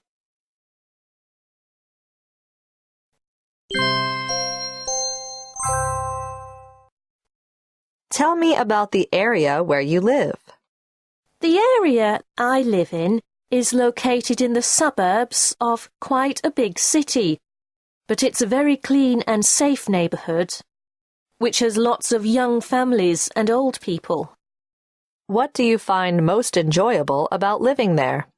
The thing that I find most enjoyable is that we have a garden and lots of parks and reserves nearby my house, so it's quite an attractive area to live in for that reason. What is the area where you live famous or well known for?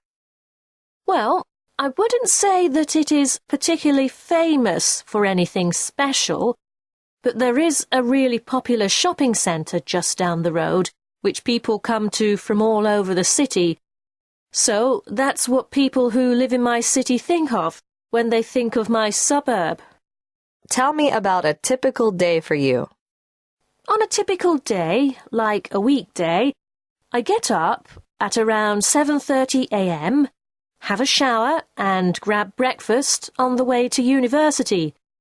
Then it's lectures all day until about 5 p.m, when I get the train home and help my dad cook dinner. After dinner, I might chat with my friends or watch television. Then I go to bed at around midnight. Which time of day do you prefer? I'm not really sure. Probably the late morning, because I think that's when my brain comes to life, just before lunch. I always get a lot done at this time of day. Do you think you will always prefer this time of day? Possibly not. Maybe as I get older, I'll learn to love the early mornings like my mum. But somehow I don't think so. It's hard to say, really. Are there any times of day that you don't like? Well, yes. I hate mornings. It doesn't seem to matter what time I wake up. I always feel tired. So I really can't stand early mornings. They're a terrible time of day because then you know you have to get up.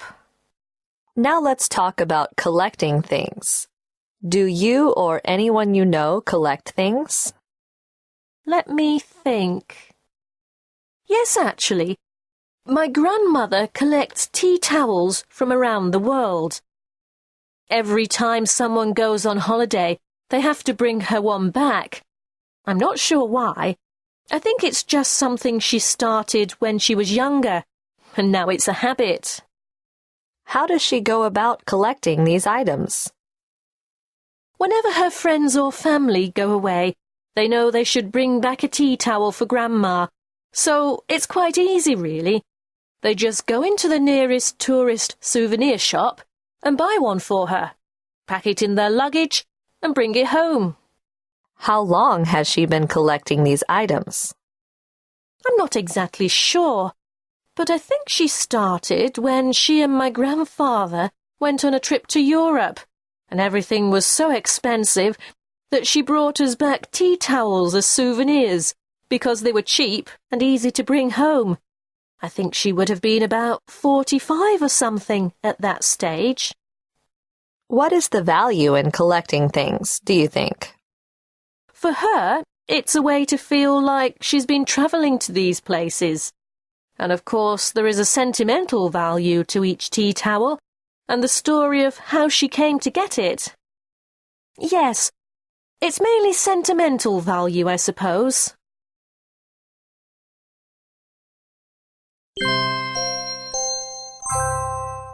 Now I'm going to give you a topic, and I'd like you to talk about it for 1 to 2 minutes. Before you talk, you'll have 1 minute to think about what you're going to say. You can make some notes if you wish. Do you understand? Yes. Here's some paper and a pencil for making notes. And here's your topic. I'd like you to talk about something naughty that you did when you were a child.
Well, it's hard to remember exactly, but I do recall one time when I suppose I was really quite naughty and disobedient. I was probably about 9 or 10, I think, and because we lived a short distance from school, about 20 minutes' walk, my friend and I used to walk to school together every morning.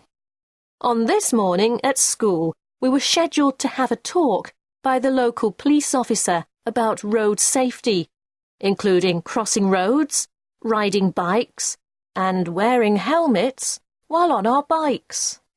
It was all very serious, and the policeman arrived in his blue uniform. And to be honest, I think we were all a bit in awe of him, really. This was the last class of the day, and I think he told us some horror stories about traffic accidents to try and scare us into being very careful on the roads. Well, after that, the bell rang and school was finished for the day. And another friend of mine had brought her bike to school and asked me if I wanted to double home with her.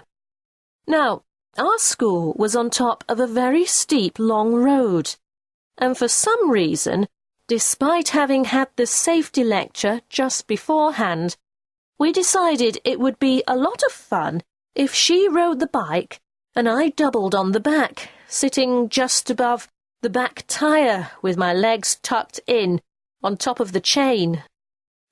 Neither of us had bike helmets. Why we thought this was a good thing to do, I have no idea. So off we went, zooming down the steep hill of a one-way street. It was great, lots of fun, until, towards the end, she hit a stone, and of course I fell off the bike as it wobbled. The whole side of one leg was grazed and bleeding, and I was bruised as well, not to mention very embarrassed, as there were lots of my classmates who had seen me tumble. But that was nothing compared to facing up to school the next day, when the headmistress put an announcement over the PA system that 2 very stupid girls had been very naughty, especially after the kind policeman had taken the time to try to tell us about road safety. I was absolutely mortified and embarrassed, as everybody knew who it was, of course, and I think my friend was banned from riding to school for the rest of the year. As for the impact the accident had on me, I guess after a while, once the embarrassment had worn off, I was actually quite proud of our rebellion, but perhaps a little more cautious on the back of bikes. Thank you. Did you ever do the same thing again? No, not as a child, anyway. Did you often get into trouble as a child? No, not any more than other children, I suppose.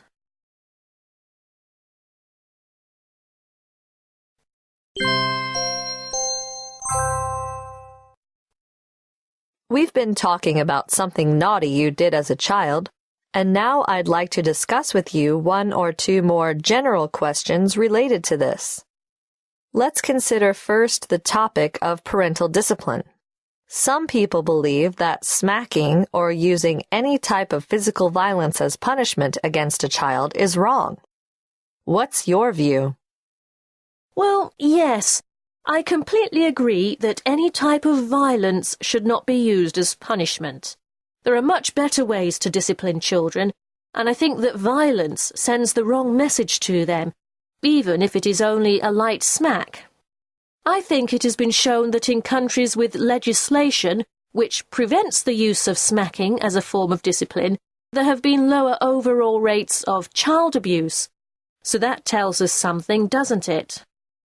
Why do you think some people have difficulty disciplining and controlling their children? I think there are many reasons for people's struggle to discipline their children, but mainly I guess it is related to a lack of consistency and perhaps a lack of awareness on the part of parents as to what to do or how to go about disciplining their children. However, nowadays there are lots of television shows which focus on good parenting, and they all seem to talk about the importance of good boundaries and consistent consequences for bad behaviour. Maybe some parents are just too easily manipulated by their children. What are some of the disadvantages of having a strict upbringing? I think a very strict upbringing can have a few drawbacks. For instance, if you never get the chance to make your own mistakes and learn from them, then I think it's more likely that you might have a midlife crisis or a period later in life when you feel the need to rebel and break the rules, so to speak. Also, I think that if a strict upbringing prevents you from enjoying things in life that your peers are enjoying, then you are left with a feeling of resentment and a sense of missing out.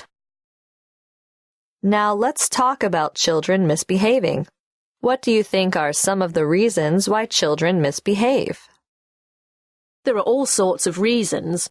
I suppose one of the main ones is that they misbehave in order to get attention, even though the attention might be negative, that is in the form of a punishment or scolding. Or they might play up in order to impress their friends. Or they might just be hungry or bored, I guess. Another reason that they might misbehave is if they don't know the rules, or these haven't been consistently applied, so they don't know where they stand. Those are just a few reasons why children might be naughty. Do you think it is a good idea to ignore bad behavior or punish it? In my view, it's better to punish bad behavior in some way, but it depends on what the bad behavior is.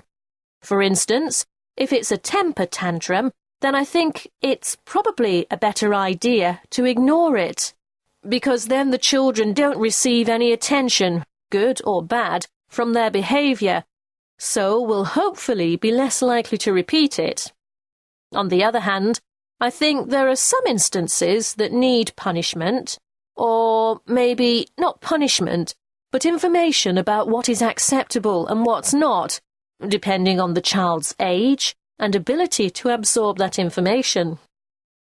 Do you think that children nowadays misbehave more or less than they did in the past? Why might this be so? I think that it's probably about the same. I mean, I know you hear older generations complaining about today's younger generation and how badly they behave, but really, I think it's just that we are more aware of it nowadays, and there are also more pressures and strains on young people today, so it's all relative. Although I would say that there has been a move away from extended family life in some countries, which has maybe had an effect on the way children are raised, and accordingly, their behaviour.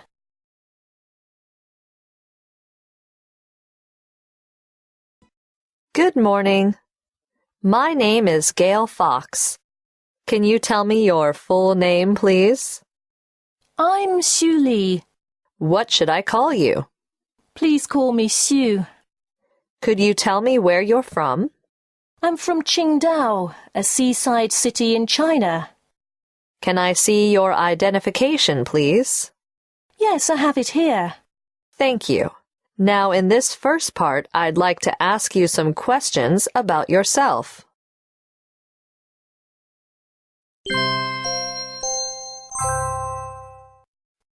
Let's talk about where you live. What type of accommodation do you live in? I live in an apartment block in a 3-bedroom apartment with my parents and my grandparents. It's quite old, but still very comfortable, and I love the location, which is close to the beach. Which room of the house or apartment do you spend most time in? Why? I guess I probably spend the most time in my room because that's where my computer is for study and playing games. And of course, I spend a lot of time in my bedroom sleeping. Describe the view from your house or apartment. My room looks out over quite a leafy green street and then across to a more modern apartment block. If I look directly across, I can see into my neighbor's living room. Now, let's talk about social networking. How often do you use social networking sites such as Facebook? Here in China, a site called Renren is very popular with young people, and I have joined this site. I probably spend about 2 hours a day playing games, updating my status, and looking at my friends' photos. Do you find it easy to use these websites? Very easy, once I had familiarized myself with the format and layout. I guess they are designed to be very user-friendly, because I find the site quite straightforward and simple to use most of the time. Do most of your friends also use similar websites? Oh, all my friends are on there, absolutely. It's really popular, especially with young people, as we can upload all our photos and arrange to meet each other, as well as comment on each other's status updates. It's a lot of fun. Do you prefer to communicate through social networking sites or face-to-face with someone? Well, I think that depends on the reason for communicating in the first place. There are lots of occasions when I still prefer face-to-face communication, like hanging out with friends in a group, or seeing my boyfriend. But for people who live far away, it's nice to still feel connected to them through sites like Renren.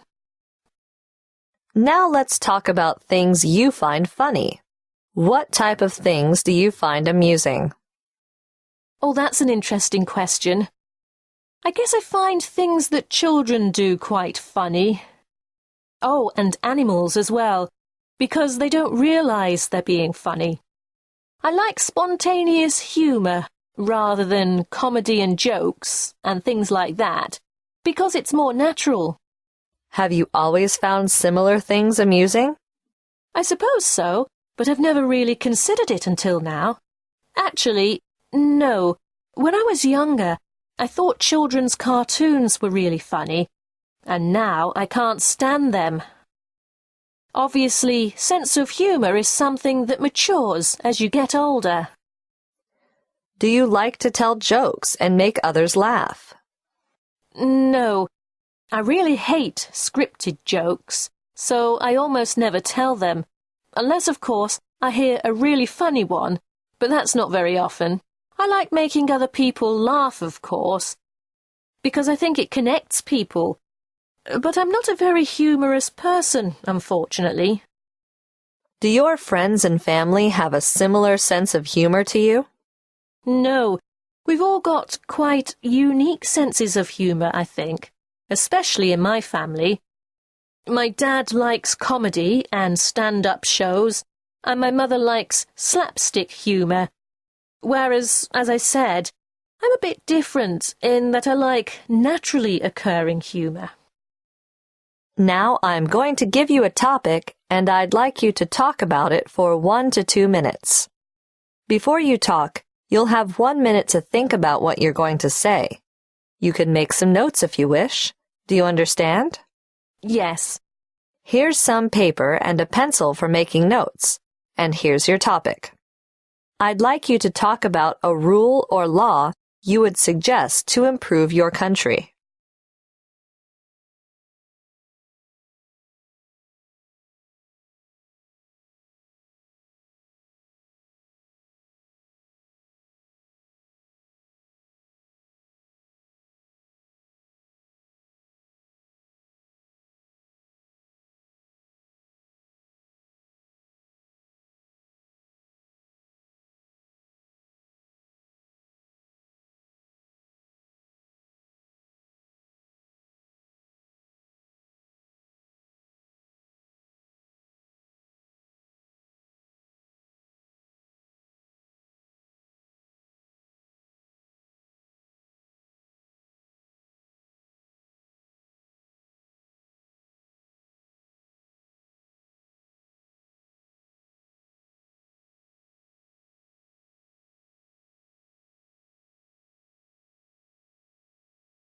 A law which I think would really improve my country, or any country for that matter, would be one which requires everybody to volunteer time to a particular charity or cause which they have chosen.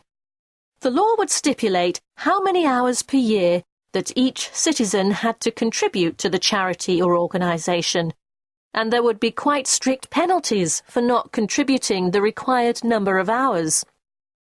This would improve the country in lots of different ways.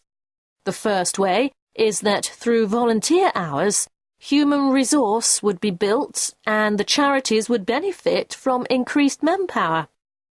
In turn, this would benefit the community as the various charitable groups would improve their services to the community. So in this sense, it is a win-win situation. I think another byproduct of volunteering is the sense of pride and good feeling that people could gain by volunteering and doing something meaningful, rather than something which is purely based on financial gain. As well, people would build friendships and social connection through meeting other volunteers. This law is necessary because I think in today's modern world, people have lost touch with their sense of community and moral obligation to help others, as the world has become very individualistic and self-centred. At the moment, it's all about me, me, me. But I think this law would help to create community spirit again. Of course, there would be an awful lot of administration required to enforce the law. It might also be difficult to monitor who had completed their hours, and so on each year, and naturally, people might choose to pay the fine rather than do the volunteer hours, which would defeat the purpose of the whole thing. I'm pretty sure this law would never be introduced, because politicians perceive that there are much more pressing issues which require legislation, and it's actually quite unrealistic. But I think this law would make a real difference to society. Thank you. Have you ever heard of a country which has this type of law? No, I haven't, and I'm sure that no country has it. It's a bit of a dream, really. Do you often think about the laws in your country? Not often. I mostly just accept them and get on with my life.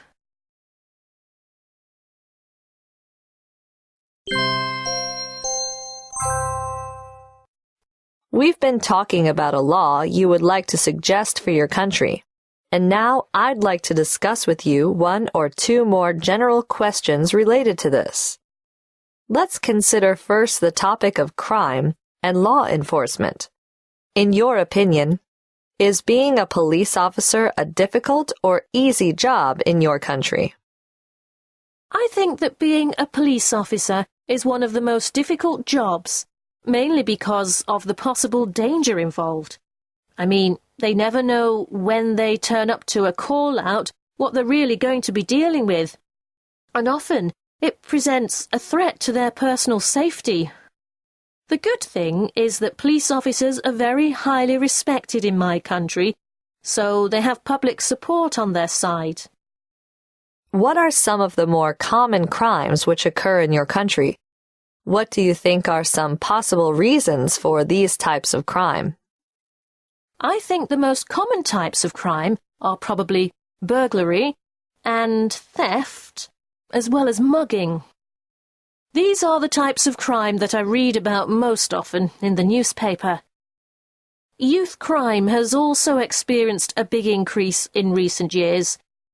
I'm not sure about the reason for these crimes, but I would guess that poverty is the main motivation behind crimes such as burglary and mugging. If people don't have a job or enough money to feed their family, then I guess they resort to these types of crime in order to survive. As for youth, I think some people think this is due to a decline in social values and a rise in the number of broken homes. But I'm not really sure. Maybe it's just boredom. Many people are in agreement that the police force should be armed with guns. What's your view? I definitely think the police should be armed. Otherwise, they've got no protection and are extremely vulnerable in their day-to-day work. The unpredictable nature of police work means that having a gun on their person is essential. I think it makes the public feel more secure too, as they know that the police are able to respond quickly and effectively to any dangerous situation which may arise. I know I certainly feel more secure, knowing the police force here is armed. Now let's talk about the legal and justice system in your country. What types of personal and professional qualities make a good lawyer, in your opinion? I believe a good lawyer needs to be intelligent, compassionate, and patient, as well as having strong beliefs in basic legal principles, such as the fact that everybody has the right to good legal representation. A good lawyer also needs to be able to argue their client's case for innocence, even when they know they might be guilty. So I think, morally, it's not as straightforward as it might seem. It's not a profession that I would ever be interested in for that very reason. In some countries, corruption of the legal system is a serious concern. Can you think of any potential solutions to this issue? I think one of the solutions to this issue lies in the fact that many people in the public service are underpaid, and this contributes to the temptation to accept bribes and so on. So perhaps better wages and conditions for these types of workers might put a stop to some corruption. I also believe that harsher penalties for corruption would help prevent the problem, but it is a complex one to try and tackle. Are there any situations in which you can imagine that it would be acceptable to break the law? To be honest, the only situation which springs to mind is if one had to break the law in order to save another's life, or to protect another person from imminent danger. This would be because the greater need in that instance would be the saving of human life, as opposed to following a law or a rule. Maybe an example of this is killing someone in self-defense, or defense of another innocent person. I think it's very complicated, though, and personally, I can't imagine ever breaking the law. Thank you. That is the end of the speaking test.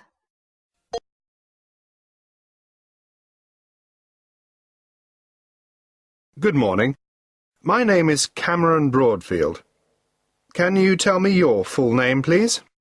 My name is Ming Wu. What should I call you? You can call me Ming. Could you tell me where you're from? Yes, I'm from Shanghai, China.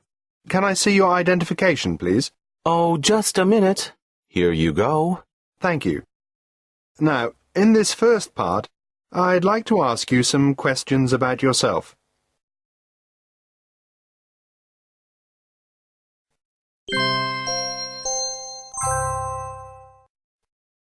Let's talk about your studies. Where do you study? I study sociology at Fudan University, here in Shanghai, and I'm in my first year. How long does it take you to travel there each day? I guess it probably takes me an hour each way. I catch the bus, so it depends on traffic to some extent. What are the advantages of studying at this location? The best thing about studying at this university is its reputation. Fudan University is quite prestigious, and I am very lucky to be accepted to their undergraduate program. Now let's talk about news. In what ways do you normally find out about news and current events? I watch breakfast television in the morning, so I hear a roundup of all the news then. It's a good way to start the day, as I like being informed about what's happening, and I can watch it while I'm getting ready to go to university. Which do you prefer, international or national news? I'm probably more interested in national and regional news than international, because the coverage is better.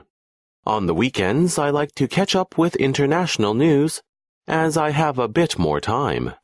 How often do you listen to or read the news?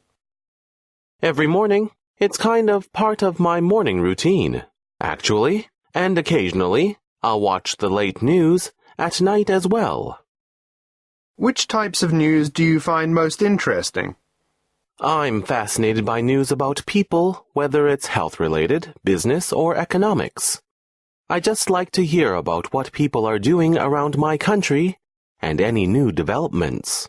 It's because I'm curious about human nature, I suppose. Now let's talk about art. What type of art do you enjoy most? I'm not really that big on art in general, but if I had to say, I suppose I quite like statues and sculpture, things like that. Things which are in public spaces for everybody to enjoy, rather than hidden away in expensive galleries. Have you ever learned anything artistic? Yes, I studied art and calligraphy at school. I really enjoyed it at the time, but it wasn't going to lead to any type of career, so I dropped it. Would you prefer to create art or view art? I'd probably prefer to view it.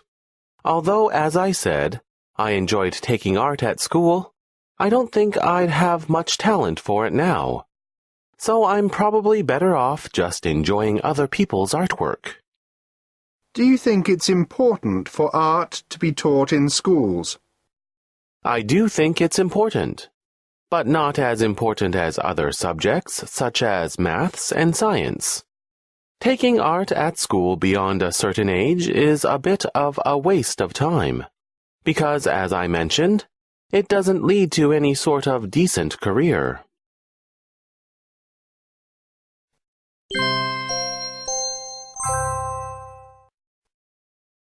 Now I'm going to give you a topic, and I'd like you to talk about it for 1 to 2 minutes. Before you talk, you'll have 1 minute to think about what you're going to say. You can make some notes if you wish. Do you understand? Yes. Here's some paper and a pencil for making notes, and here's your topic. I'd like you to talk about a person you have lived with.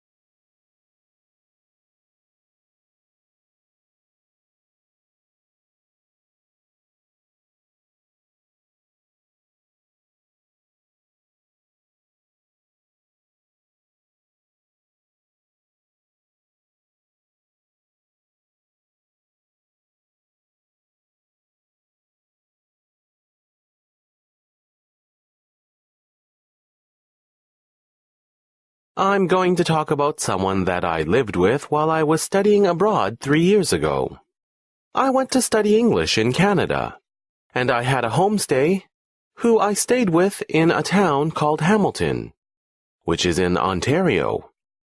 My homestay mother was quite old, about 65 years old, I think, and we lived together for the time that I was studying in Canada, which in total was 1 year.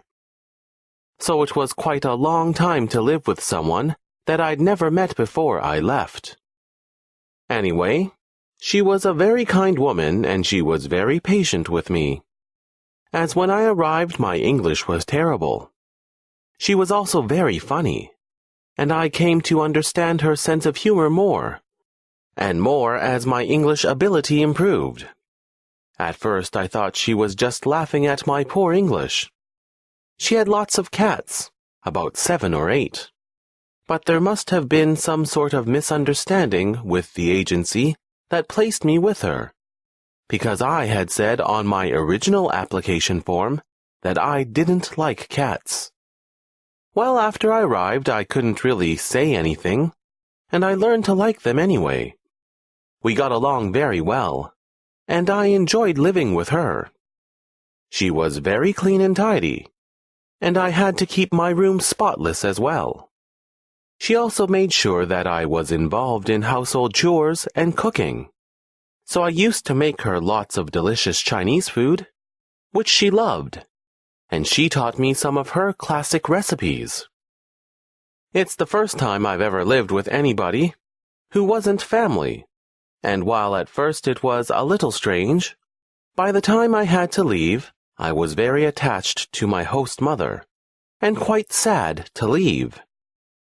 She dropped me at the airport when it was time for me to go home, and that was quite emotional. I hope that one day she will come to visit me, and I can show her around my country. Thank you. Do you still keep in touch with this person? Yes, I do. We exchange emails and sometimes letters. Do you like living with other people? Yes, most of the time.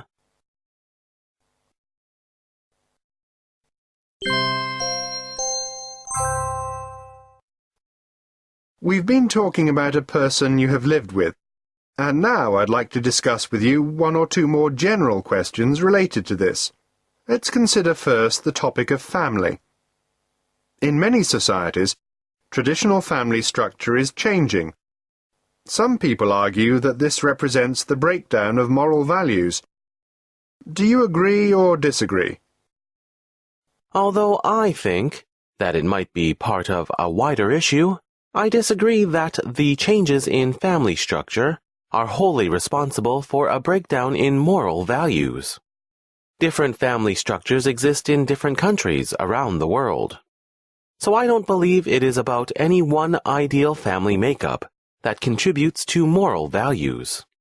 Studies have shown that children from divorced parents are actually more morally resilient in some ways than children from intact families. What are some of the reasons for the changing structure of families?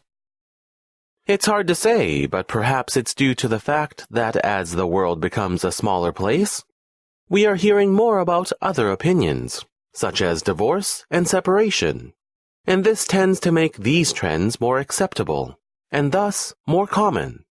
I think as well that the financial recession has forced some young people to return home to live with their parents. So this also represents a changing family structure. How do you think family structure might change further in the future? In my country, I don't foresee any dramatic changes in family structure because family is at the heart of Chinese society and always will be. Also, legislation such as the one-child policy will continue to ensure that family structure and size is somewhat limited. Perhaps the only change might be that more young people might leave home before marrying, either to travel or to live in a flatting type situation. This trend is becoming more popular nowadays, and so it might continue into the future. Now let's talk about living with others. What are some of the problems which can arise between people who live together? What are some potential solutions to these problems? Well, communication problems are the main issue which springs to mind. I think when people who live together forget to communicate about basic things which affect each other, such as cleanliness or sharing the bathroom, then this can lead to problems. So the obvious solution there is to communicate effectively and be considerate of communal spaces. For instance, you can't leave your clothes around the house or your dirty dishes in the sink. The other problem that can occur is a personality clash.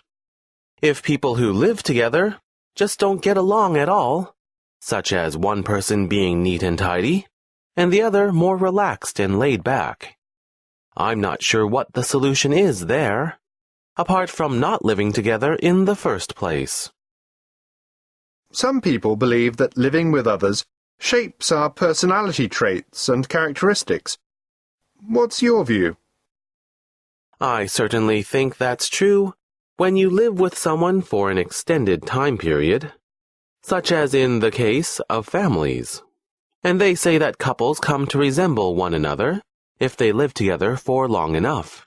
For instance, finishing each other's sentences and knowing what the other is thinking.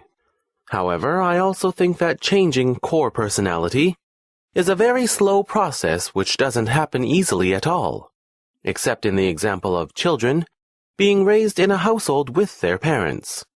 Obviously, children's personalities are significantly influenced by those they live with because it's part of their psychological growth and development. What types of personal characteristics are necessary in order to successfully live with others? For what reasons? I think that to live with others, you need to be patient, a good communicator, have a good sense of humor, and be accepting and tolerant of others. Patience is probably the most essential quality because it means that you won't become frustrated by other people's annoying habits. And having a good sense of humor helps with that as well. Oh, and compromise.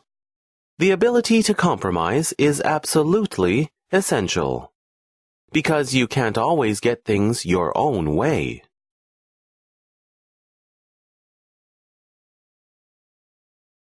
Good morning. My name is Bob Felden. Can you tell me your full name, please? My name is Zhi Peng. What should I call you? Please, call me Zach. Could you tell me where you're from? I'm from China. Can I see your identification, please? Yes, here you go. Thank you. Now, in this first part, I'd like to ask you some questions about yourself.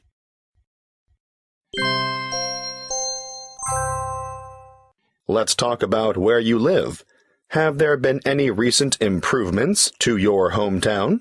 Yes, there were a number of improvements to the downtown area a couple years ago. And now, this part of the city is full of shops and restaurants. It's very nice. Are there any other areas which you think could be improved? Of course, there are probably many areas which could do with improving, and even just maintenance.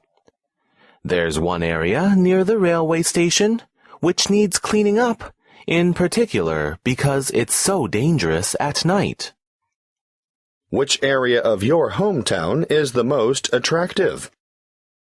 The downtown area is really the prettiest part of my hometown, because of all the bright lights and interesting buildings, as well as the atmosphere, especially at night. Now, let's talk about seasons. Which season of the year is your favorite? Well, it probably sounds strange, but winter is definitely my favorite season. I love being warm and cozy inside, while it's freezing cold outside. And I really enjoy winter sports, like ice skating and skiing. What is the weather typically like where you live during this season? Cold. It snows all winter, and in the middle of the winter, the temperature gets down to about -20 degrees. Do you think you will always prefer this season? I think so. Although perhaps when I get older, I might feel the cold more, I guess.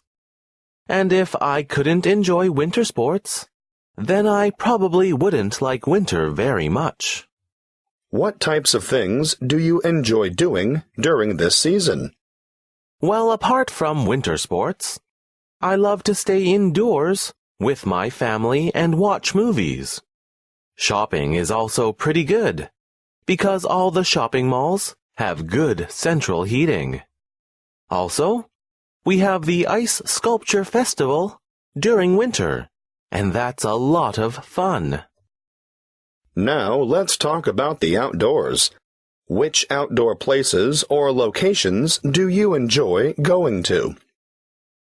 I like to spend time walking along the river, because I love to be near the water. I also like to be up high, where I can get a good view and perspective of where I am. So I like going to the top floor of my city's tallest buildings and enjoying the views. Do you prefer to spend time indoors or outdoors? Of course. Coming from a cold climate in winter, that really depends on the season. But for the most part, I like to be outdoors, as long as I've got the right type of clothing. What are some of your outdoor hobbies? I enjoy walking, hiking, and playing sports outdoors. I also love skiing and ice skating because of the thrill I get of going fast. Do some parts of your country have more beautiful outdoor spaces than others? Yes, just like any country, I suppose. China is quite diverse in that some areas are noted for lush, green outdoor spaces, and other areas for their beaches and lakes. It depends.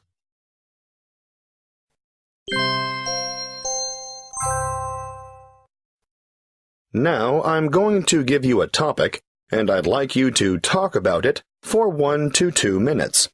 Before you talk, you'll have 1 minute to think about what you're going to say. You can make some notes if you wish. Do you understand? Here's some paper and a pencil for making notes, and here's your topic. I'd like you to talk about a traditional story which is popular in your country.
You might have heard of the story I'm going to tell you about, because a movie was made in English about it.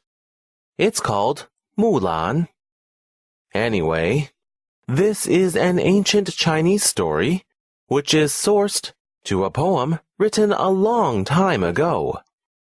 Mulan, the daughter of a former army general, lived with her family in a little village.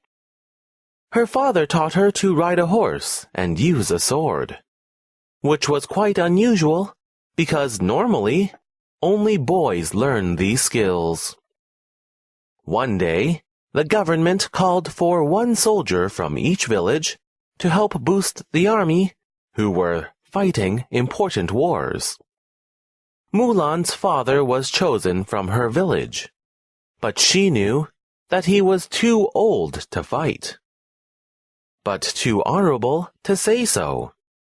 She was faced with a dilemma, as she had no older brother who could go, and her younger brother was much too young to go to war. So she had the idea that she would go instead. She dressed in her father's armor, bought a horse, and rode away in the middle of the night to join the army without telling anyone in her family. Mulan spent 10 years fighting, and was even awarded a special prize from the emperor. During this time, no one knew she was a woman. She was offered a wonderful job by the emperor, but refused, saying she only wanted to go home to be with her family. So she did, and returned home to find her father alive, but old and frail. She swapped her armor for beautiful silks, and was a beautiful woman. When her friends from the army came to visit, they could not believe their eyes. The story spread across China, but no one knows if it was based in fact or not. But I think it was. The story was well known in China because it was popular with young children, especially girls. But then, when Mulan, the movie, was made by Disney, it became popular worldwide. My grandmother told me this story when I was about 7 years old. What I learnt from this story was that keeping face and honor is really important, as well as protecting one's family above all else. I love this story. Thank you. Would you recommend this story to others? Yes, of course. It's a great story. Do you enjoy traditional stories? Yes, I do. I probably enjoyed them more when I was younger, though.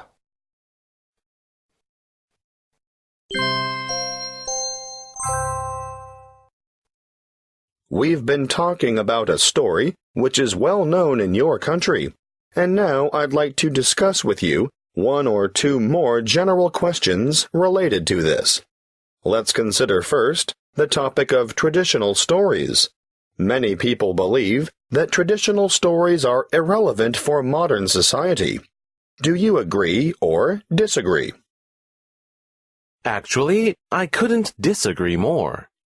I think that traditional stories often contain a strong moral or message for how we should live our lives, and these morals remain constant regardless of time. Traditional stories are an excellent reminder to return to these values and morals, and remind us what is simple but important in our lives. Anyway, you see these same morals repeated in modern forms of storytelling, such as movies, so they are definitely still topical and relevant. What type of traditional stories do children generally enjoy? Why do you think this is so? I think young children tend to enjoy stories which have a little of everything, because they like to feel all the emotion, such as suspense, fear, happiness, and courage. They also need to be fast-moving to keep children entertained. As well as this, children like stories which have happy endings. That's because happy endings make them feel more secure and confident, and don't give them nightmares. What can traditional stories tell us about a culture? I think that traditional stories express many things about a culture. Obviously, there are cultural references to basic everyday things like food, clothing, and housing. But beyond that, there are messages about the values a society holds important. For instance, that might be family values, or it might be related to love or fidelity, things like that. Stories also tell us about the position of certain people in society, such as men and women, rich and poor. Therefore, I believe that there is a lot of cultural information contained within traditional stories. Now, let's talk about preserving and protecting traditions. In what ways have traditions changed in your country, if at all, over the last 50 or so years? I don't think that cultural traditions have changed significantly because Chinese people are very proud of their culture and traditions. So we like to hang on to them carefully. For instance, our festivals and celebrations have remained the same, and people observe traditions at New Year and other special occasions. The only thing that has changed is the material that we use to make things. For example, traditional lanterns can now be made from more durable material than paper. Progress can aid the preservation of tradition, I believe. Many societies are losing aspects of their culture and tradition as time passes. What are some of the solutions to this issue? I think the solution lies in what value is placed on traditions, because this sends a message to people about what is important. For instance, if the government funds festivals and events which support traditions, then I think this is a proactive solution which helps to maintain the traditions associated with that festival. Another way to preserve culture and tradition is to ensure it is passed on to the next generation. So this involves spending time explaining and sharing traditions with young children. In these ways, culture can be preserved. Do you think the current generation is more or less interested in tradition than previous generations? Why might this be so? It's hard to say. I think my generation might be slightly less interested in traditional ways than my parents, though. Perhaps my generation is more concerned with the latest technological item than learning how to make dumplings the way our grandmothers did. But that's not to say that we don't value traditions any less. It's just that society has changed somewhat, and we all have to keep up with our busy lives. So maybe traditions get streamlined or something like that. Important holidays and festivals are still very important, however.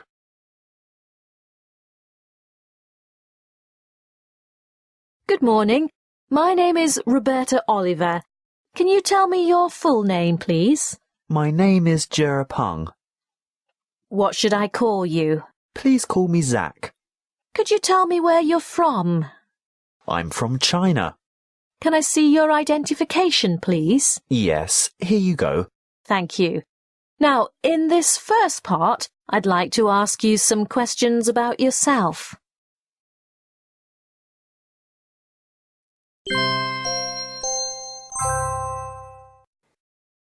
Let's talk about your studies. Where are you studying at the moment? I'm studying at the Independent University in Madrid. My major is philosophy. How do you hope to use your studies in the future?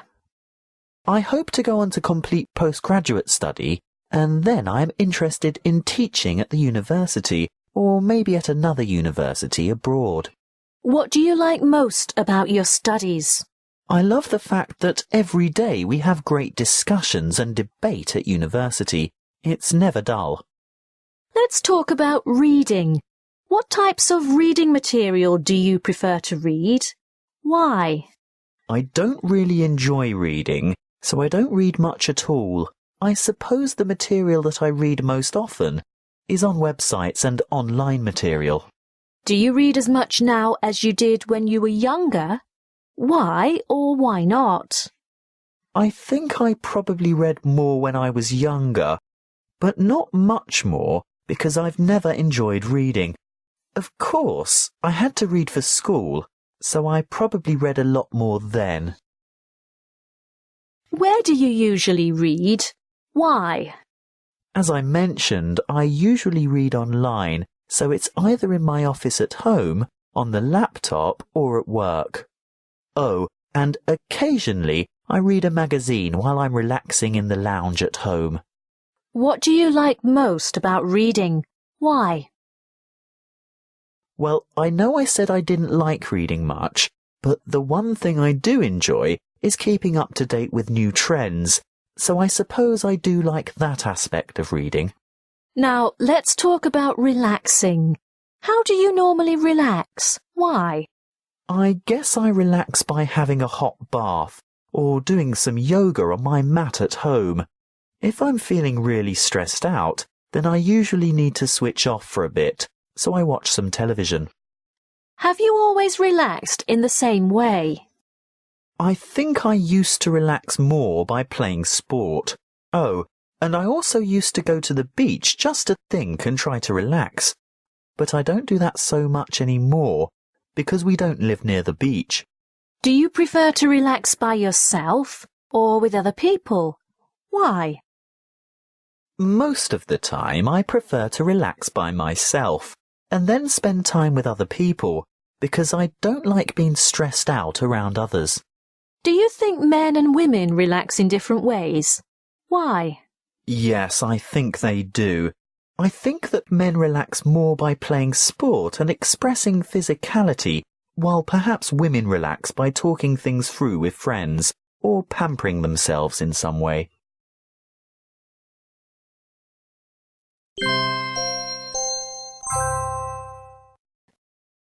Now, I'm going to give you a topic, and I'd like you to talk about it for 1 to 2 minutes. Before you talk, you'll have 1 minute to think about what you're going to say.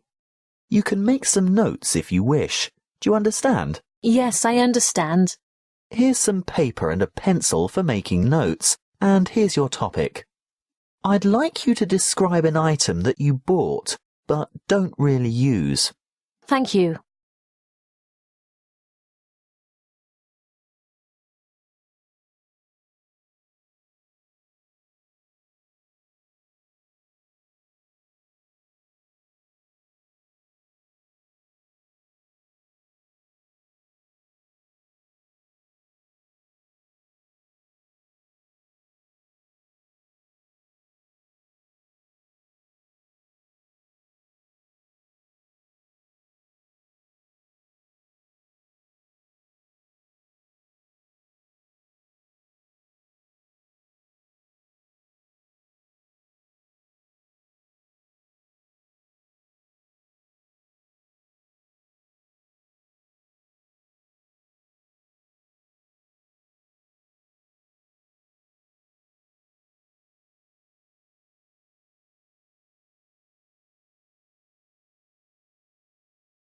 I'm going to talk about a dress that I bought, which I hardly ever wear. The dress is black, which is usually a very useful colour because it's so versatile. Anyway, I bought it when I was on holiday in London last year, and everything was on sale. I was with a friend of mine who has quite unusual fashion taste, in the sense that she is quite wild, I guess. Much less conservative than my own taste in clothes.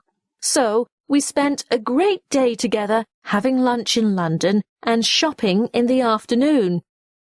My friend saw this black dress, which had a very low back with gold chains across it and quite unusual detail around the waist and hem, and well, she loved it.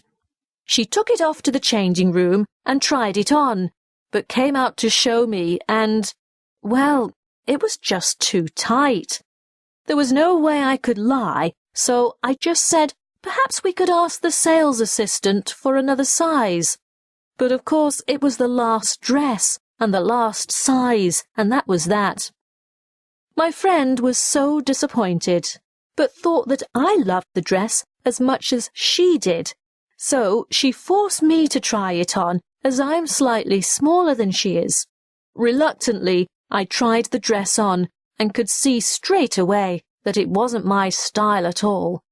But my friend was so enthusiastic and over the top that she practically bullied me into buying it. She kept telling me how fantastic I looked and how glamorous the dress was, that I couldn't say no. So, of course, I ended up buying it because I didn't want her to feel bad. The only good thing was that it wasn't too expensive. But because it was on sale, I couldn't even return it the next day. So now I have this inappropriate black dress hanging in my wardrobe that I will probably never wear. I know I should try and sell it, or even give it to charity, but I haven't got around to it. I keep thinking there will be an occasion to wear it, but perhaps not. Thank you. Did it cost a lot of money? No, not really. I think the sale price was $50 or something. Do you often buy things that aren't useful? I try not to.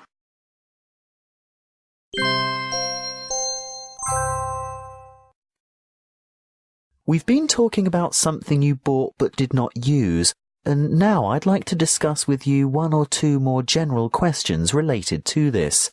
Let's consider first the topic of recycling. There is a growing trend towards introducing public recycling schemes in many countries. What are the reasons for and the results of this? The main reason for introducing these recycling schemes is simply that people are producing too much rubbish, and the amount needs to be reduced. Recycling plastic, glass and paper means that the amount of waste is reduced, and thus the amount of rubbish in landfills is also reduced. In turn, this has positive effects on the local environment. Also, recycling saves money. Do you believe individuals or governments should be responsible for recycling? Why?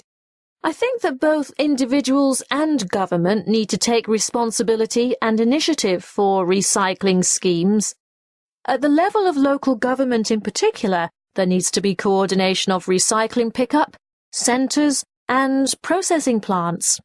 At the individual level, people need to commit to sorting their rubbish so that it can be easily collected. Ultimately, it has to be a combined effort in order to be successful. What can be done to encourage people to recycle more? There are several main initiatives which I believe encourage recycling. First of all, when people understand what happens to their recycled items, I think they are more motivated. And they are also motivated by knowledge about what can be recycled and what can't. So, education and information is important. Secondly, I believe people are really quite lazy, so recycling has to be made as simple and easy as possible for them. So schemes which involve curbside collections are the most encouraging for people. Then all they have to do is put their recycling out with their everyday rubbish. Now let's talk about consumerism. Some people think that owning the latest products and goods is extremely important. What's your opinion? I feel that having the most up-to-date products and clothes is fun, but not essential. I think that too many people place too much status on money as opposed to style and innovation. Money can't buy you style, but with creativity and flair, you can show your style definitely. So for me, it's not important to have the most expensive, latest phone or item of clothing. Are there any disadvantages to having a wide array of choice of similar items? Yes, I think there are. On the whole, I just think it's unnecessary to go to the supermarket and be faced with 100 different types of toothpaste to choose from. I mean, competition is necessary, but that kind of thing seems wasteful. And you see it in every supermarket aisle, whether it's types of cheese or types of shampoo. So yes, I think the fact that it is wasteful is a disadvantage of having too much choice.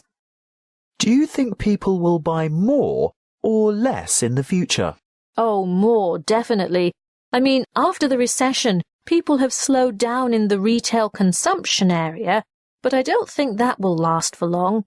People have to feel good about themselves by buying lots of products that they don't really need, but just want to show off to their friends. Purchasing things will become even more related to status and wealth in the future. Thank you. That is the end of the speaking test.